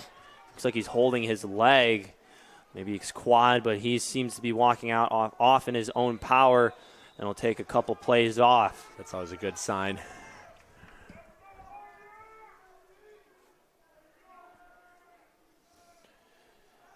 Play action. Yaki all alone on the left side is Trevion Green. And the Warriors, on their 2 drives in the second half, has scored 2 touchdowns. And with the extra point ensuing, it could be a 3-point ball game. Peter, looked like busted coverage by the Cougars. I say, like you said, Carter Green was wide open. We've seen that a couple times today with Mike Dupree. Yaki overthrew him, but Yaki connected on that one with Green for the touchdown.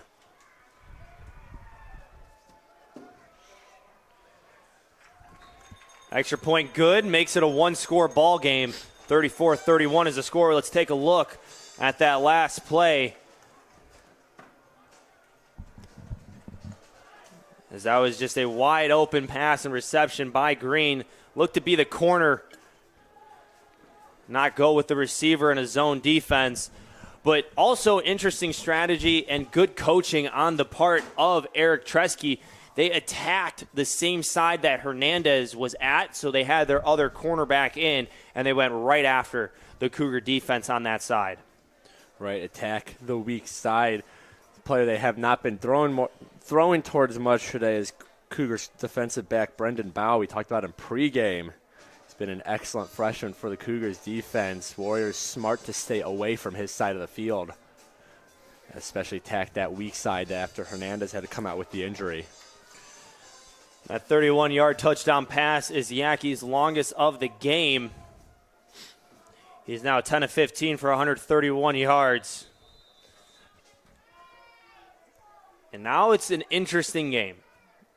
Turn of events for sure. Brought up and caught by Bledsoe. Pushed out of bounds near his own sideline. Now this is a big spot for the Cougars, especially for this team, Peter, that's been down so much throughout the year. When you're up and you have the ball now, and the other team is pressing to come back in this game, as we've seen so far, they really need to get something going offensively to reestablish the tempo. I was just going to say, Cougars have not been in a lot of close games this year, whether they win or lose. So big mental test coming up for this Cougars team if they could hold on with such a small lead against a very hot WLC team. Quick play, handoff to Daniels. He'll pick up 3 yards on the rush to the left side. Say Prattley still not accredited with a pass attempt in this half. That's something that was so good about that first half of offense for the Cougars, is how they diversified the pass and rush attack. The second half, it's pretty much been all Daniels, and the WLC defense is keying into that. Cougars might be wise to start throwing the ball a bit more. Daniels has rushed it 9 times in the second half on the 2 drives for the Cougars. McKinney in motion. Bows back. Another option play. He pitches it. And will gain about 2 yards on the play. He's able to dodge one of the Warriors defenders in the backfield.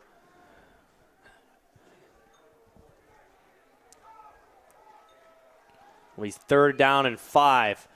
Another big play here, big down for the Cougars, trying to keep themselves in front of the Warriors, who have stormed back with 2 touchdowns to start the second half. So Warriors are have given up the 3rd most passing yards per game. Cougars might want to attack that aspect. Prattley rolls left, pass to Covington and dropped. Covington had the first down, looked to try to turn upfield before securing the ball. And the 3 and out will send the punt team out for the Cougars. So you got to catch it before you can make a play off of it. Costly drop there for the Cougars. Would have been a first down, kept the drive alive. Now they got to send the punt unit out. Troy Prattley back to punt. Averages 32 yards on each attempt. Warriors send the rush, and he gets run into. No flag is thrown. It's one of the risks you run when you have your quarterback as your punter. The Warriors brought the pressure. Prattley was able to punt it away. It wasn't a strong kick. Ball went out of bounds at the 45-yard line on the Warriors' side of the field. Say Prattley does not have the biggest frame out there either, 5'9", 170. It's always dangerous when you have your quarterback out there in other situations than quarterback. Could potentially lead to an injury. They're lucky that he walked off the field on that one relatively unscathed.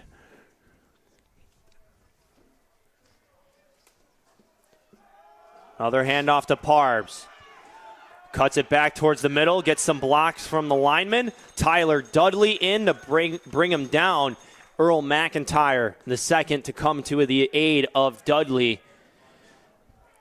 We're also seeing right now Parbs is really changing directions quickly. Yes, the run's going right, but several times, especially the big plays, he's cut back towards the middle of the field. I say he had excellent vision on that one. He saw he was pretty much caught by the Cougars defenders. He pulled back and got a couple yards out of it for the second down. So, yeah, Parbs exhibiting that great vision he has. 2nd and 5, ball at the 50.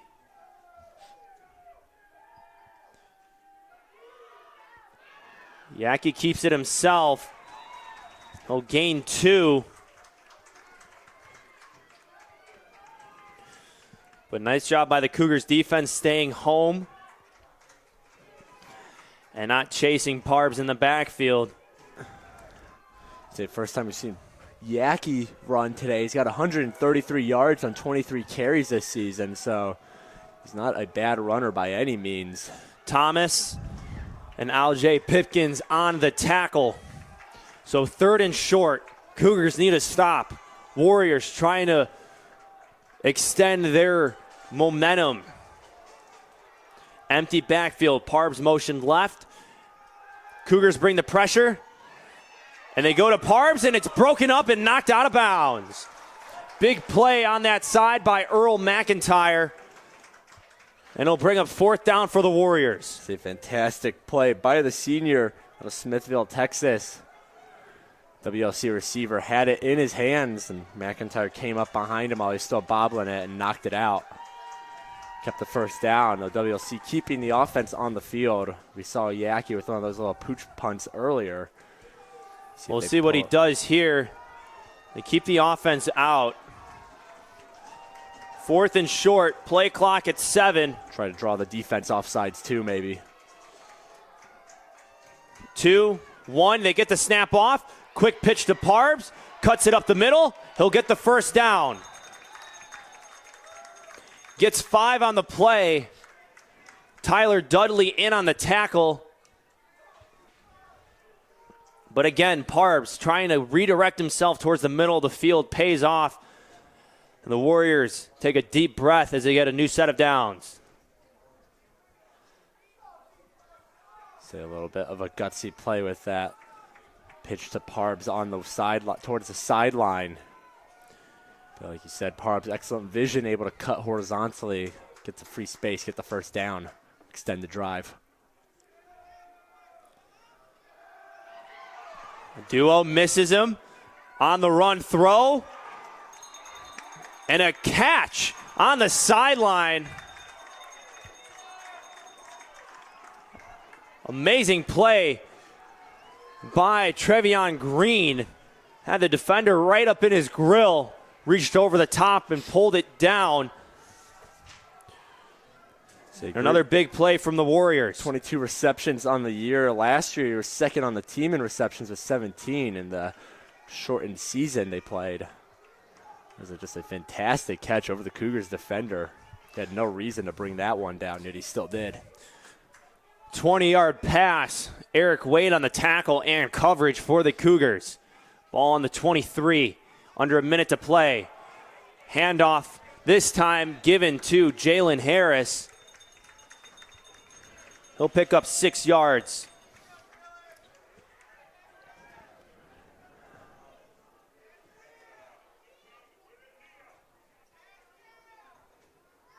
Clock winding down in the third quarter. Warriors taking their time. Harris still in the game as the running back. Bunched receivers on the left.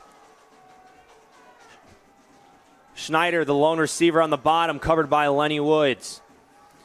Yackey drops back, fires it to Schneider. No good, hit the turf. Been trying to get Schneider more involved in this game with his 4 receptions for 47 yards and a touchdown. Yackey had Schneider open, cutting across, but that pass was just a little too low. Schneider got a hand on it, not before it touched the ground, though. 3rd and 4.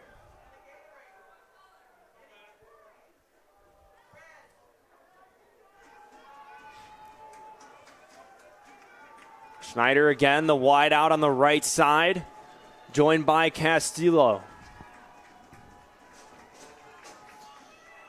Another pitch to Parps, fumbles it on the ground, has to jump on it. Could have been disastrous for the Warriors, but they've been trying to run that play all game. And the Cougars defense probably got the best of Parps on that, as it'll be placed at the 19-yard line. And it'll close out the third quarter. Warriors able to get 2 touchdowns in the quarter, make it a 1-score game. They're in the red zone. It's 4th down. We still have 15 minutes of football left to play. Carter Gledhill, Peter Borkowski with you on the call. We'll be back after a quick break.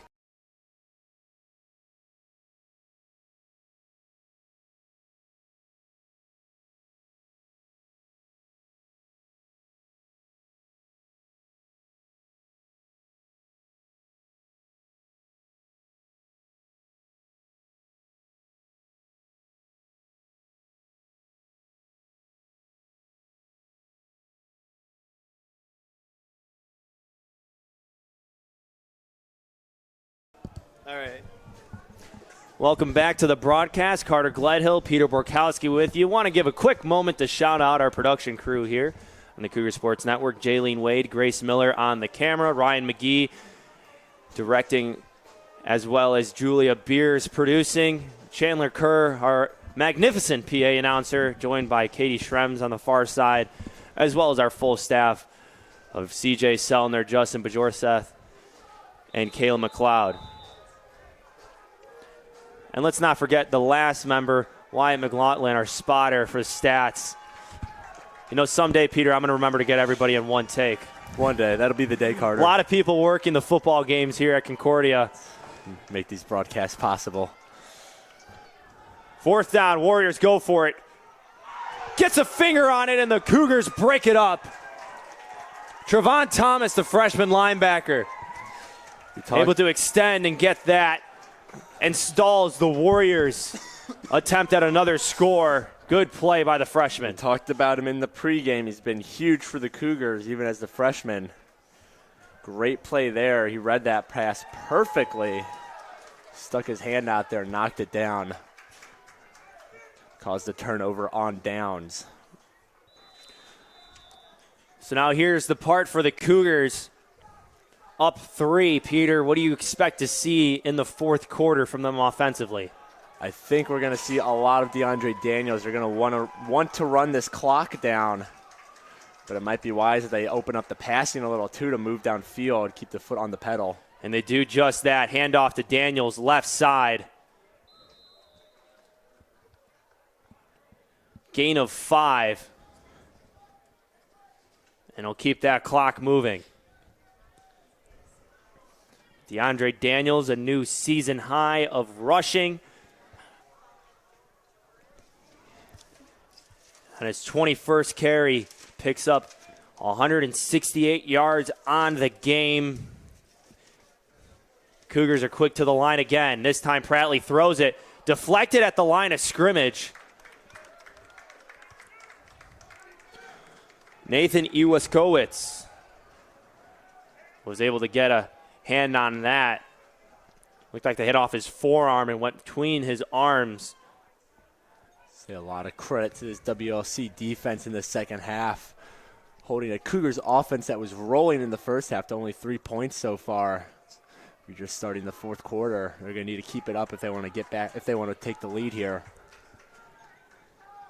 Cougars offense hoping to reclaim some of that first half magic, though. Another run up the middle.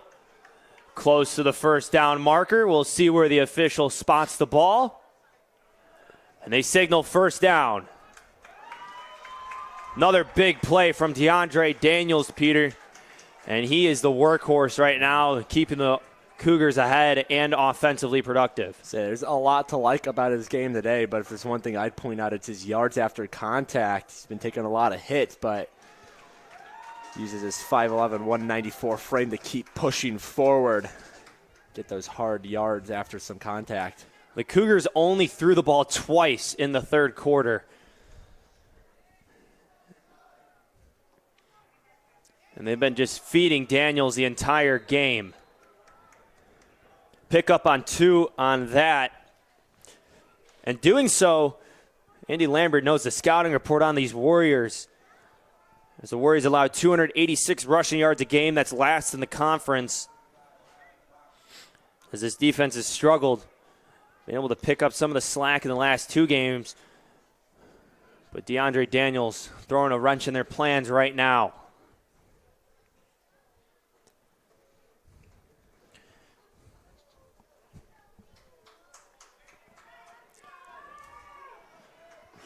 Five seconds on the play clock. Prattley pulls it. Met at the line of scrimmage by Brevin Jagerliner.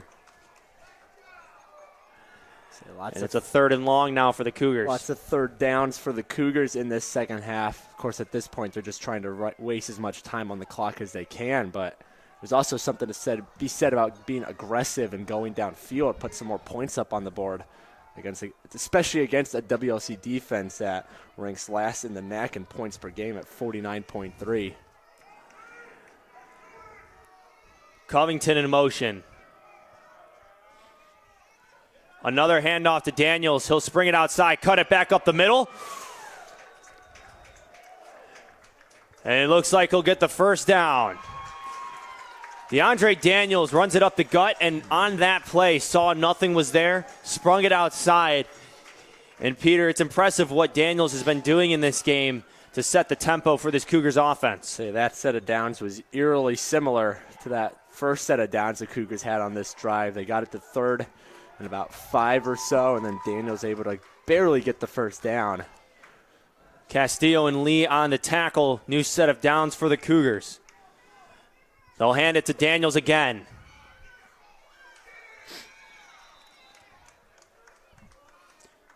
And on the tackle, Tyler Geiken.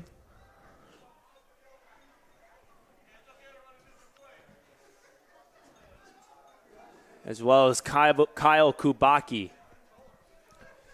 2 yards on the play for Daniels.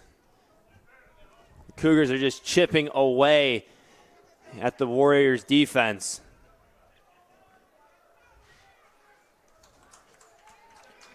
Warriors defense going to have to stand tall at some point. They want to get the ball back, be able to tie or take the lead. Haven't been able to do it yet though.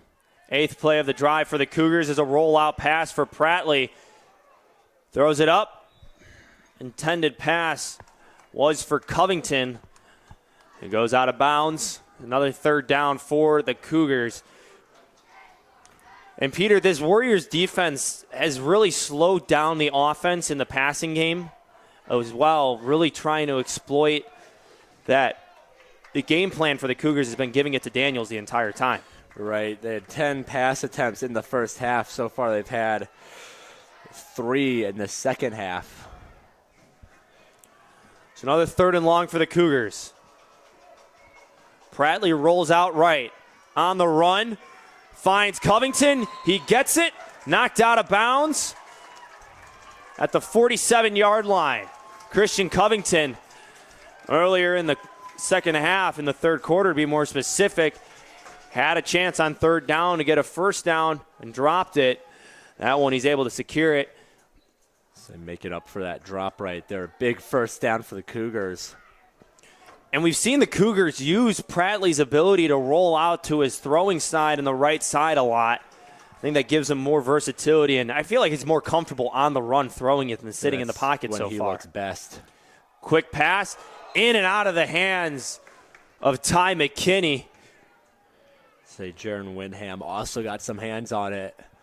The defensive back for the Warriors wasn't able to reel it in, though. And that's one of those as a receiver.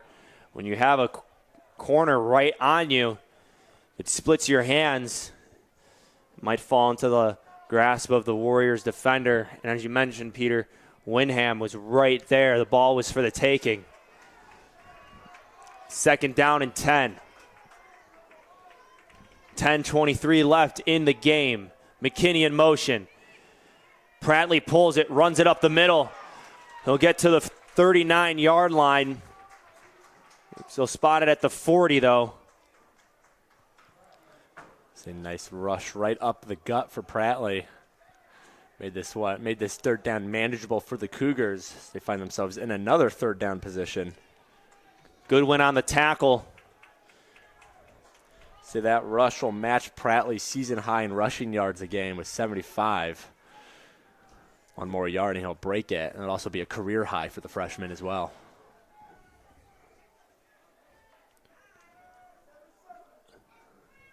Six seconds on the play clock. 4, 3, man in motion. Cougars get it off. It hits off Covington and recovered in the backfield by Iwakowicz.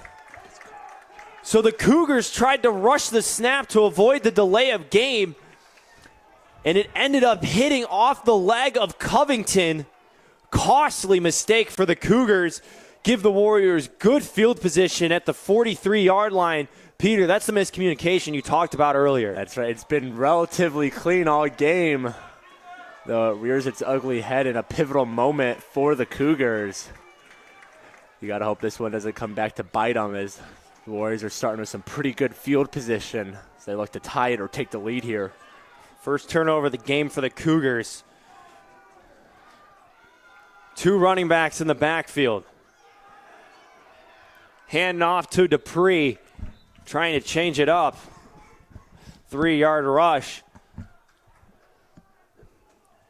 That's the kind of mistakes you have when you try to rush the play clock. Cougars still had 3 timeouts, didn't elect to take one.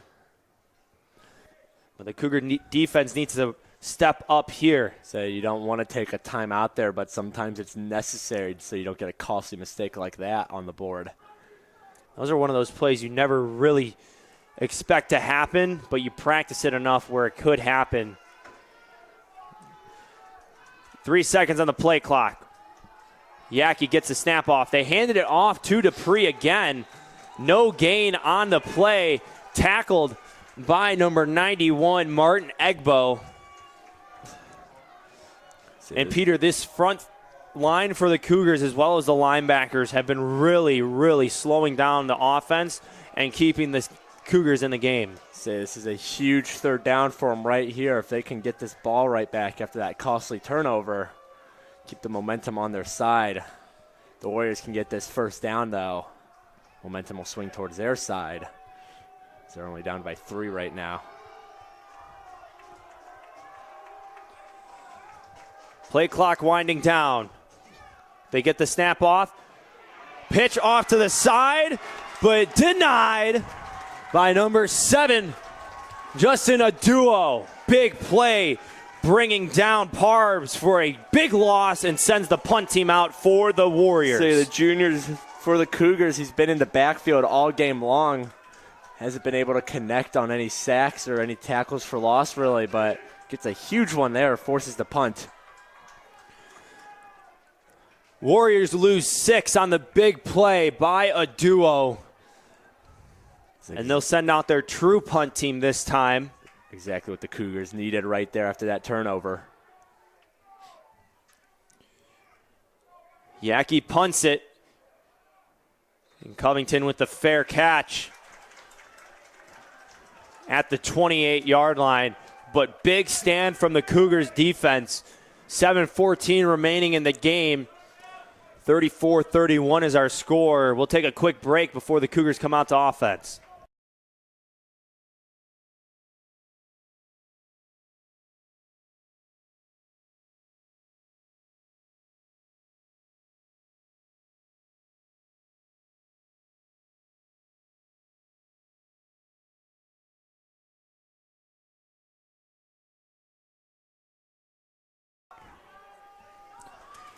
Welcome back. Carter Gledhill, Peter Borkowski with you on the call. Cougars trying to get their first home win since 2019. And DeAndre Daniels with his 26th rush of the game is a new season high. Brought down by Castillo. Picks up 6. Last home game you mentioned, Carter, also the Cougars' last conference win too, so this would be a big one to pick up here against a red-hot WLC team. They're in a good position to do it, though, with the ball. 6:40 left in the game. McKinney in motion. They run that jet sweep again. This time they'll keep it inside. Hand off to Daniels. Gain of 2 on the play.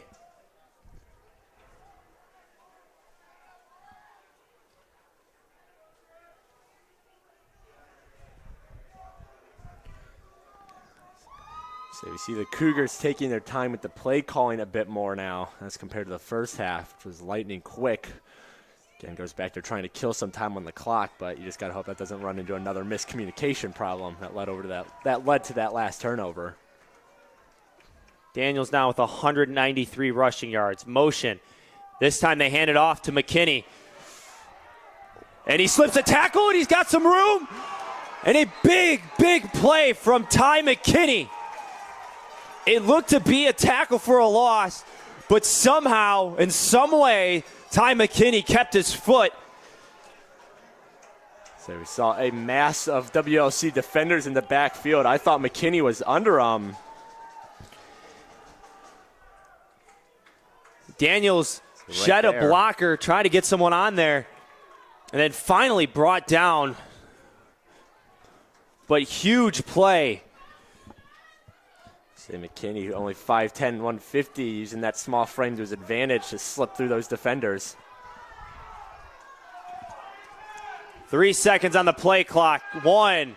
And now the quarterback just gets to the line, but Andy Lambert calls a timeout, and he is not happy with his guys. 5:15 remaining in the fourth quarter. First timeout taken by the Cougars in the half. We will take a quick break and bring you more of this NAC conference football game between the Warriors and the Cougars.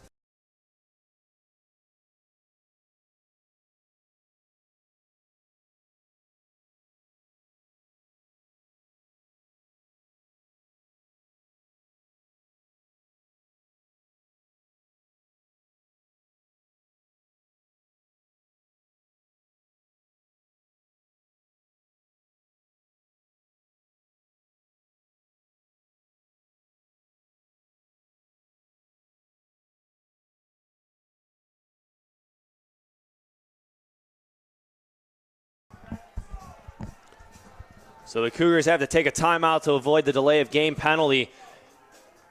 And you can see they're already on the ball. They're ready to go. Motion across. Hand off to Daniels again, up the middle. Look at Daniels lower the shoulder. Brings him close. And they'll get the first down. But big play. DeAndre Daniels has been stellar for the Cougars so far in this game. And again, it's just him lowering the shoulder, saying, come at me. Yeah, when he gets down low, gets his center of gravity down low, he's able to just barrel through whoever comes his way. I've seen that a lot today. Got some nice yards after contact on the day. 203 rushing yards for Daniels. Now the Cougars are ready. Another handoff to Daniels. He'll go outside. He's got the sideline. And he stays in bounds. Smart move by the senior running back. He was going to get pushed out of bounds by Alec Lee, but he just decided to take a seat at the 19-yard line. It's good spatial awareness. Knew he was getting close to that sideline. Just sat on down on the field. Kept the clock running. And again, after a play, we saw him use his strength to barrel on through for some yards. That time he uses his speed around the edge. Just a great, complete running back in almost every aspect. 1st and 10 for the Cougars. Ball on the 19. Another handoff. Daniels a little slower to get it. Ball pops out. Late whistle. Looked like he was down on the ground, and then it squirted out from his arm. I think Daniels would have been called down anyways, but nice job by Prattley to jump on it just in case. Clock still rolling. 3:50 left in the game. Cougars trying to hold off the Warriors for their first conference win of the season.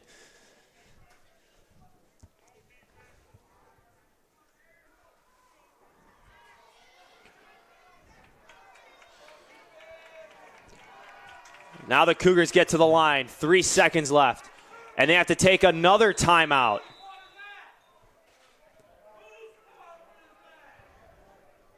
So the Cougars have to avoid another delay of game penalty. Take a timeout with 3:25 remaining in the game. They have one timeout left. Peter, it's interesting that they had the same situation on the same drive after we saw Coach Andy Lambert so adamant and frustrated about it on the last time. No, I think that goes back to the point. I think they're wanting to use as much as the game clock as they can to run the time down, but you run into problems when it gets a little too low. They've had to use 2 timeouts. You got to hope those don't come back and haunt them, as it's still a close game late in the game. And you bring up a really good point about those timeouts and the value they have in a one-score ball game like this. Cougars haven't been able to be in this situation a lot during the season. And right now, in that moment, they're down 2 timeouts. So in the event that it's extended or they need it, they only can use one more, and that is a big, big advantage that WLC has right now with their full 3 timeouts. WLC a touchdown away from taking the lead. So handoff to Daniels up the middle, tripped up by his shoelaces, inching towards the first down marker. Slow to get up on the tackle for the Warriors, Jaron Whitham. It'll be 3rd and 1. And Peter, I'll bet some money at that DeAndre Daniels is going to get the ball here if they choose to run it. Say 3rd and short, keep the clock running. Seems like a pretty good assumption, Carter. You got to watch the play clock a little, though, as it's down to 10. So Cougars eating up the clock. Warden in the backfield, jet motion. Prattley pulls it, and nobody's there to stop him. Troy Prattley knows that the Warriors wanted Daniels, and he said, I'll take it myself. Touchdown, Cougars.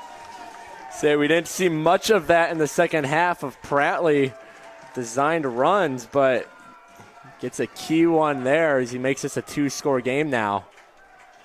And that's the thing with the read option, is when the defense gets so jumpy and focus on the feature of Daniels that Prattley was able to walk into the end zone.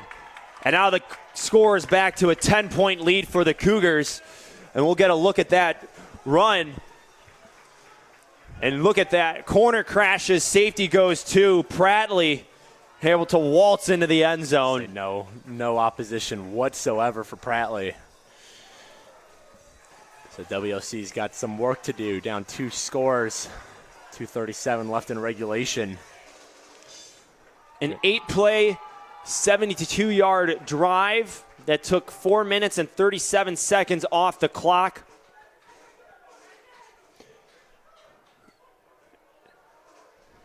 .237 remaining in this game. Warriors need to drum up some offense quickly and get the ball back. This kind of contrast with the style they were playing. They're going with a more conservative offense. They're going to need some big plays quick here now. And also some help of an onside kick potentially. Warriors have moved some of their guys towards the middle of the field. Auer sends it deep, and it'll go out the back of the end zone for a touchback. Peter, I almost want to say we should get some credit for that touchdown just because we kind of sold it that it was going to Daniels too. Oh, no, yeah, I think they're listening to our broadcast on the WLC sideline, so some nice diversion there from the broadcast booth. I mean, why wouldn't you want to listen to this broadcast, honestly? 10 minutes, 10 points, I should say, is the difference between the two teams right now. Cougars have not won a home conference game since 2019 and October 5th against Rockford. Say they haven't beat this WLC team since way back in 2012, so could be a big game of first for the Cougars in a while. Fans are getting into it. Yaki drops back in the pocket, avoids pressure, steps up, and had Schneider in the middle. And he looks like Yaki's a little slow to get up. He was hit as he was throwing. And that is not good if you're a Warriors fan. But as we saw in that play, a duo, Ramirez as well as Egbo, were all around Yaki. And Yaki is right now on his knees, shaken up.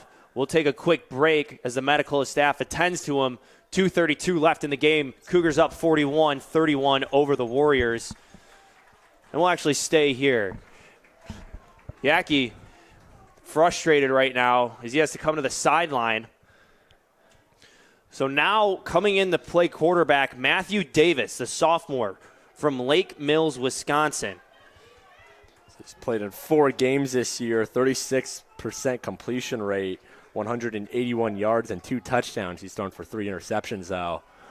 He's been put into a big spot right now, down 10 with 2:32 left in regulation. Especially when you're trying to get back in the game and you need to move quick. You can't always run the ball. So they're going to have to rely on Davis to move the offense a little bit more for the Warriors. He drops back, sets his feet, looks right, throws. Pass breakup in coverage. Julian Sierras was able to cross the body and break up the pass attempted for Aaron Ramos. Say, obviously, you never want any of your players to go down injured, but in this situation, your quarterback might be the worst one. They're going to need some big yards through the air. And it looked like Davis waited a little bit longer to throw that, wanted to be sure that he had that window on the left side for Ramos. And I think that's what allowed Sierras to get a hand on it, is that closing that gap. So 3rd down. Davis drops back. He's getting pressured off his back foot. In and out. One-handed intended for Ramos again. Flag flies. It looks to be pass interference. A wild play on both sides. And pass interference is called on A.J. Pipkins. And it'll give the Warriors a new set of down in an even better field position. It's a costly mistake there, giving the Warriors very nice field position. Maybe we'll see some of those desperation throws a little bit more, as there's now 2 minutes and 20 seconds left in the game. So ball's placed on the 40. 2 receivers each side. Parb's in the backfield. And coming on the strong side of that play was Marcus Overstreet, almost able to get Davis. Thomas was in coverage. He was trying to cover Parbs on that. And there's a penalty on the play.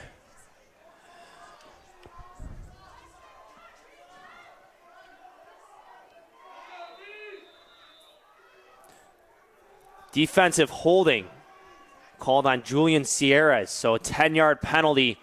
Another 1st down for the Warriors. 2:13 remaining. The Cougars got to be careful. They don't let WLC just walk down the field on penalties. Though they're also trying to prevent any big plays from unfolding. Trips to the right side. Schneider, lone receiver on the bottom, covered by Woods. Now it's a delayed handoff to Parbs. He's trying to find some room. He's brought down at the 44-yard line. Clock's running. Warriors getting back up to the ball. So WLC does have 3 timeouts to work with still, but it's also a 2-score game, which means they're going to need some onside kick help. 2nd and 4.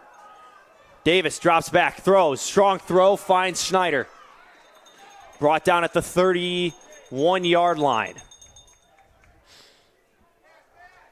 The Cougars have done a nice job all game keeping Schneider in check. Last game, 164 yards and 2 touchdowns. Today, he's only got 47. Davis, deep fly ball to the end zone and caught for a touchdown. The Warriors able to get a late score and stay in the game. Devon Hopkins on the receiving end of that touchdown. Say that's what they needed. They got a quick score out of it. They're not done yet, though, as it's still 1 possession. 31-yard touchdown from Davis to Hopkins. Ortega extra point good. It's a 1-score ball game once again with 1:26 remaining. As we take a look at that last play, Davis was looking left then right. And he looked to just beat out Julian Sierras in coverage. So just a nice throw there from the sophomore out of Lake Mills, Wisconsin, right into the hands of the receiver. And that about as easy as a catch as you could to Hopkins. They're not done yet, though. They got to get this onside kick, which you're assuming they're going to take.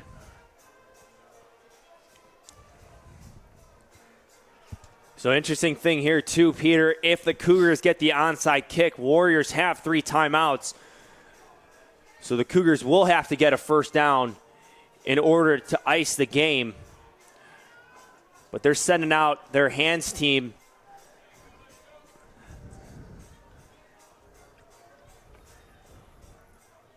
And they're lining up to prepare for the onside kick. 6 Warriors on the far side of the field.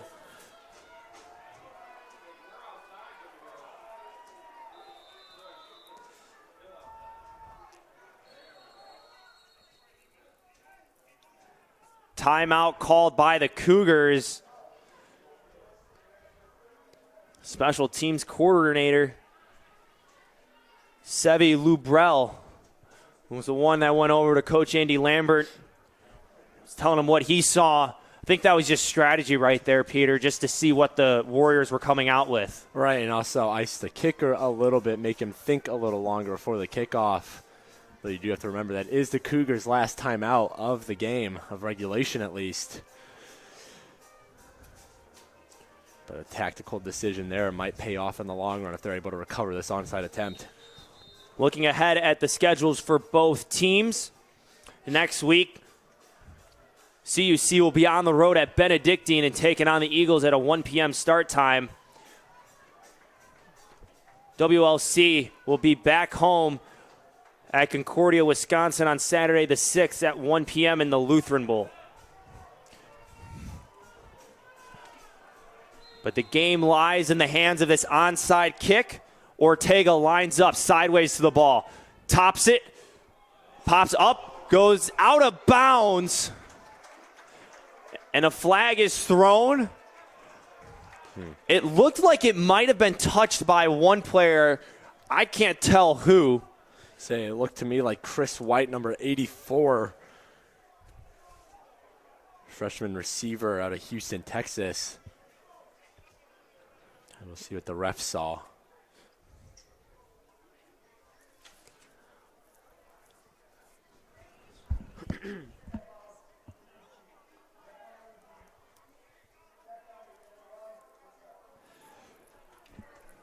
So legal formation on WLC will move it up 5 yards from where the ball went out of bounds. So it'll be placed at the Wisconsin Lutheran 40. The Cougars offense comes out to the field. Well, I don't think it's any big mystery who the Cougars are going to be handing the ball to on this drive. They're trying to just kill the last 126 in regulation. They hand it off to Daniels. He goes left. He loses a yard on the play. Timeout immediately called by Eric Tresky of the Warriors. And it'll stop the clock at a minute, 18 seconds remaining in the game.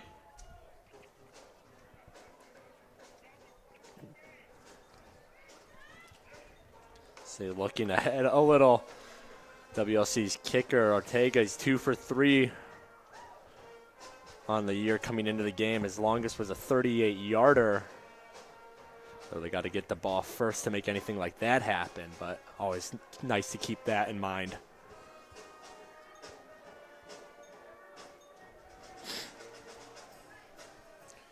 As we've mentioned, this could be the Cougars' first conference win of the season, first conference win at home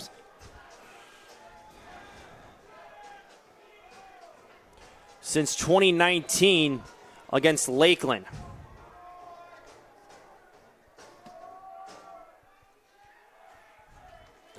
Second and 11. See that game against Lakeland, their last NAC win as well. McKinney in motion, gets the ball. He's at the 40, and he runs out of bounds.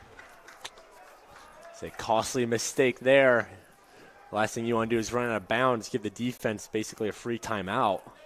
They still got 2 left now on 3rd down. Free timeout indeed, Peter. Maybe you can attribute that to the Cougars not being in this situation very often throughout the season. You know, most of their wins and losses have been by big margins, so not a lot of close games so far this season for the Cougars. Their closest one was probably September 25th against CUW. 3 seconds on the play clock. Cougars need to get the play off.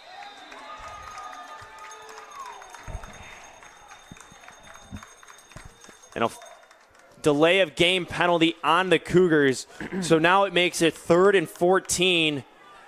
And Peter, this is the kind of clock management that the Cougars were able to manage in the first 3 quarters, but it's come back to haunt them in the last one. Say 2 of their 3 timeouts were used to stop those delay of game penalties. Now they're out of them. They get one tagged on them. McKinney in motion. Handoff to Daniels. Lowers his shoulder. Finds some room. Stays up. Rolls on the Wisconsin Lutheran College defender. And it looks to be a first down, and it is. DeAndre Daniels rushes 14 yards up the middle.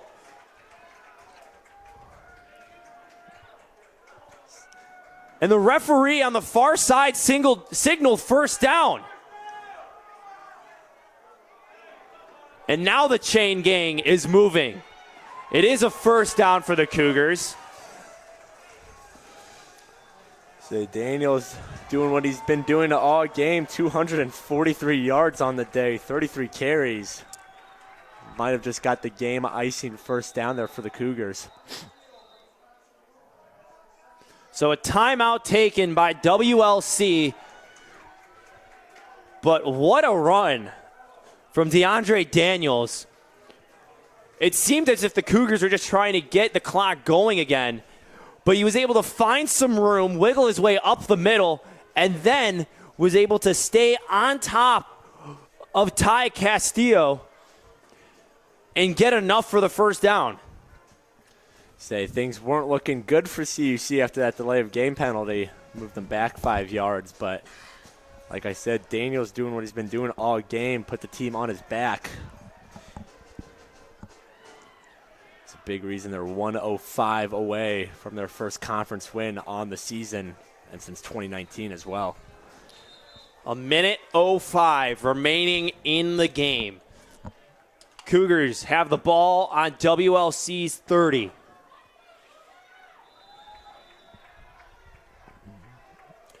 Daniels has done everything for the offense and more. He gets the ball here, finds some room, follows Warden, and picks up another first down. Say, why not? Why not tack another first down on there?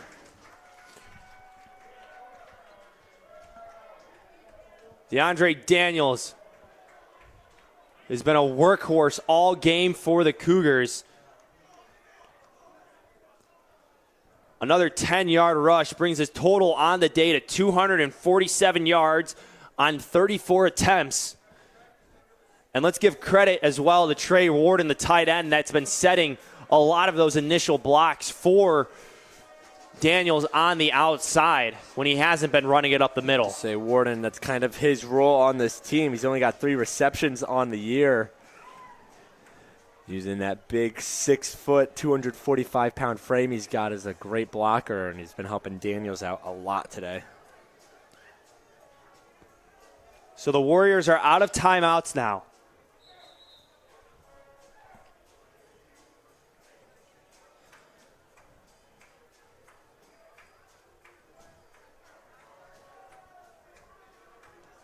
Pratley will take the ball under center. Take a knee. The Cougars line up in victory formation. Say, one more knee will do it. As the clock winds down, the Cougars are on their way to their first conference win, as well as their first win at home since 2019 against Lakeland University.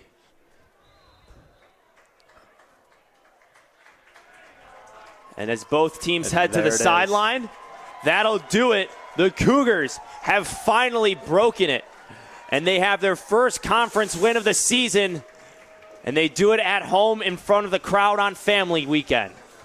Yeah, all around, just a great game from the Cougars. Their offense was rolling, especially in that first half. They put up 31 of their 41 total.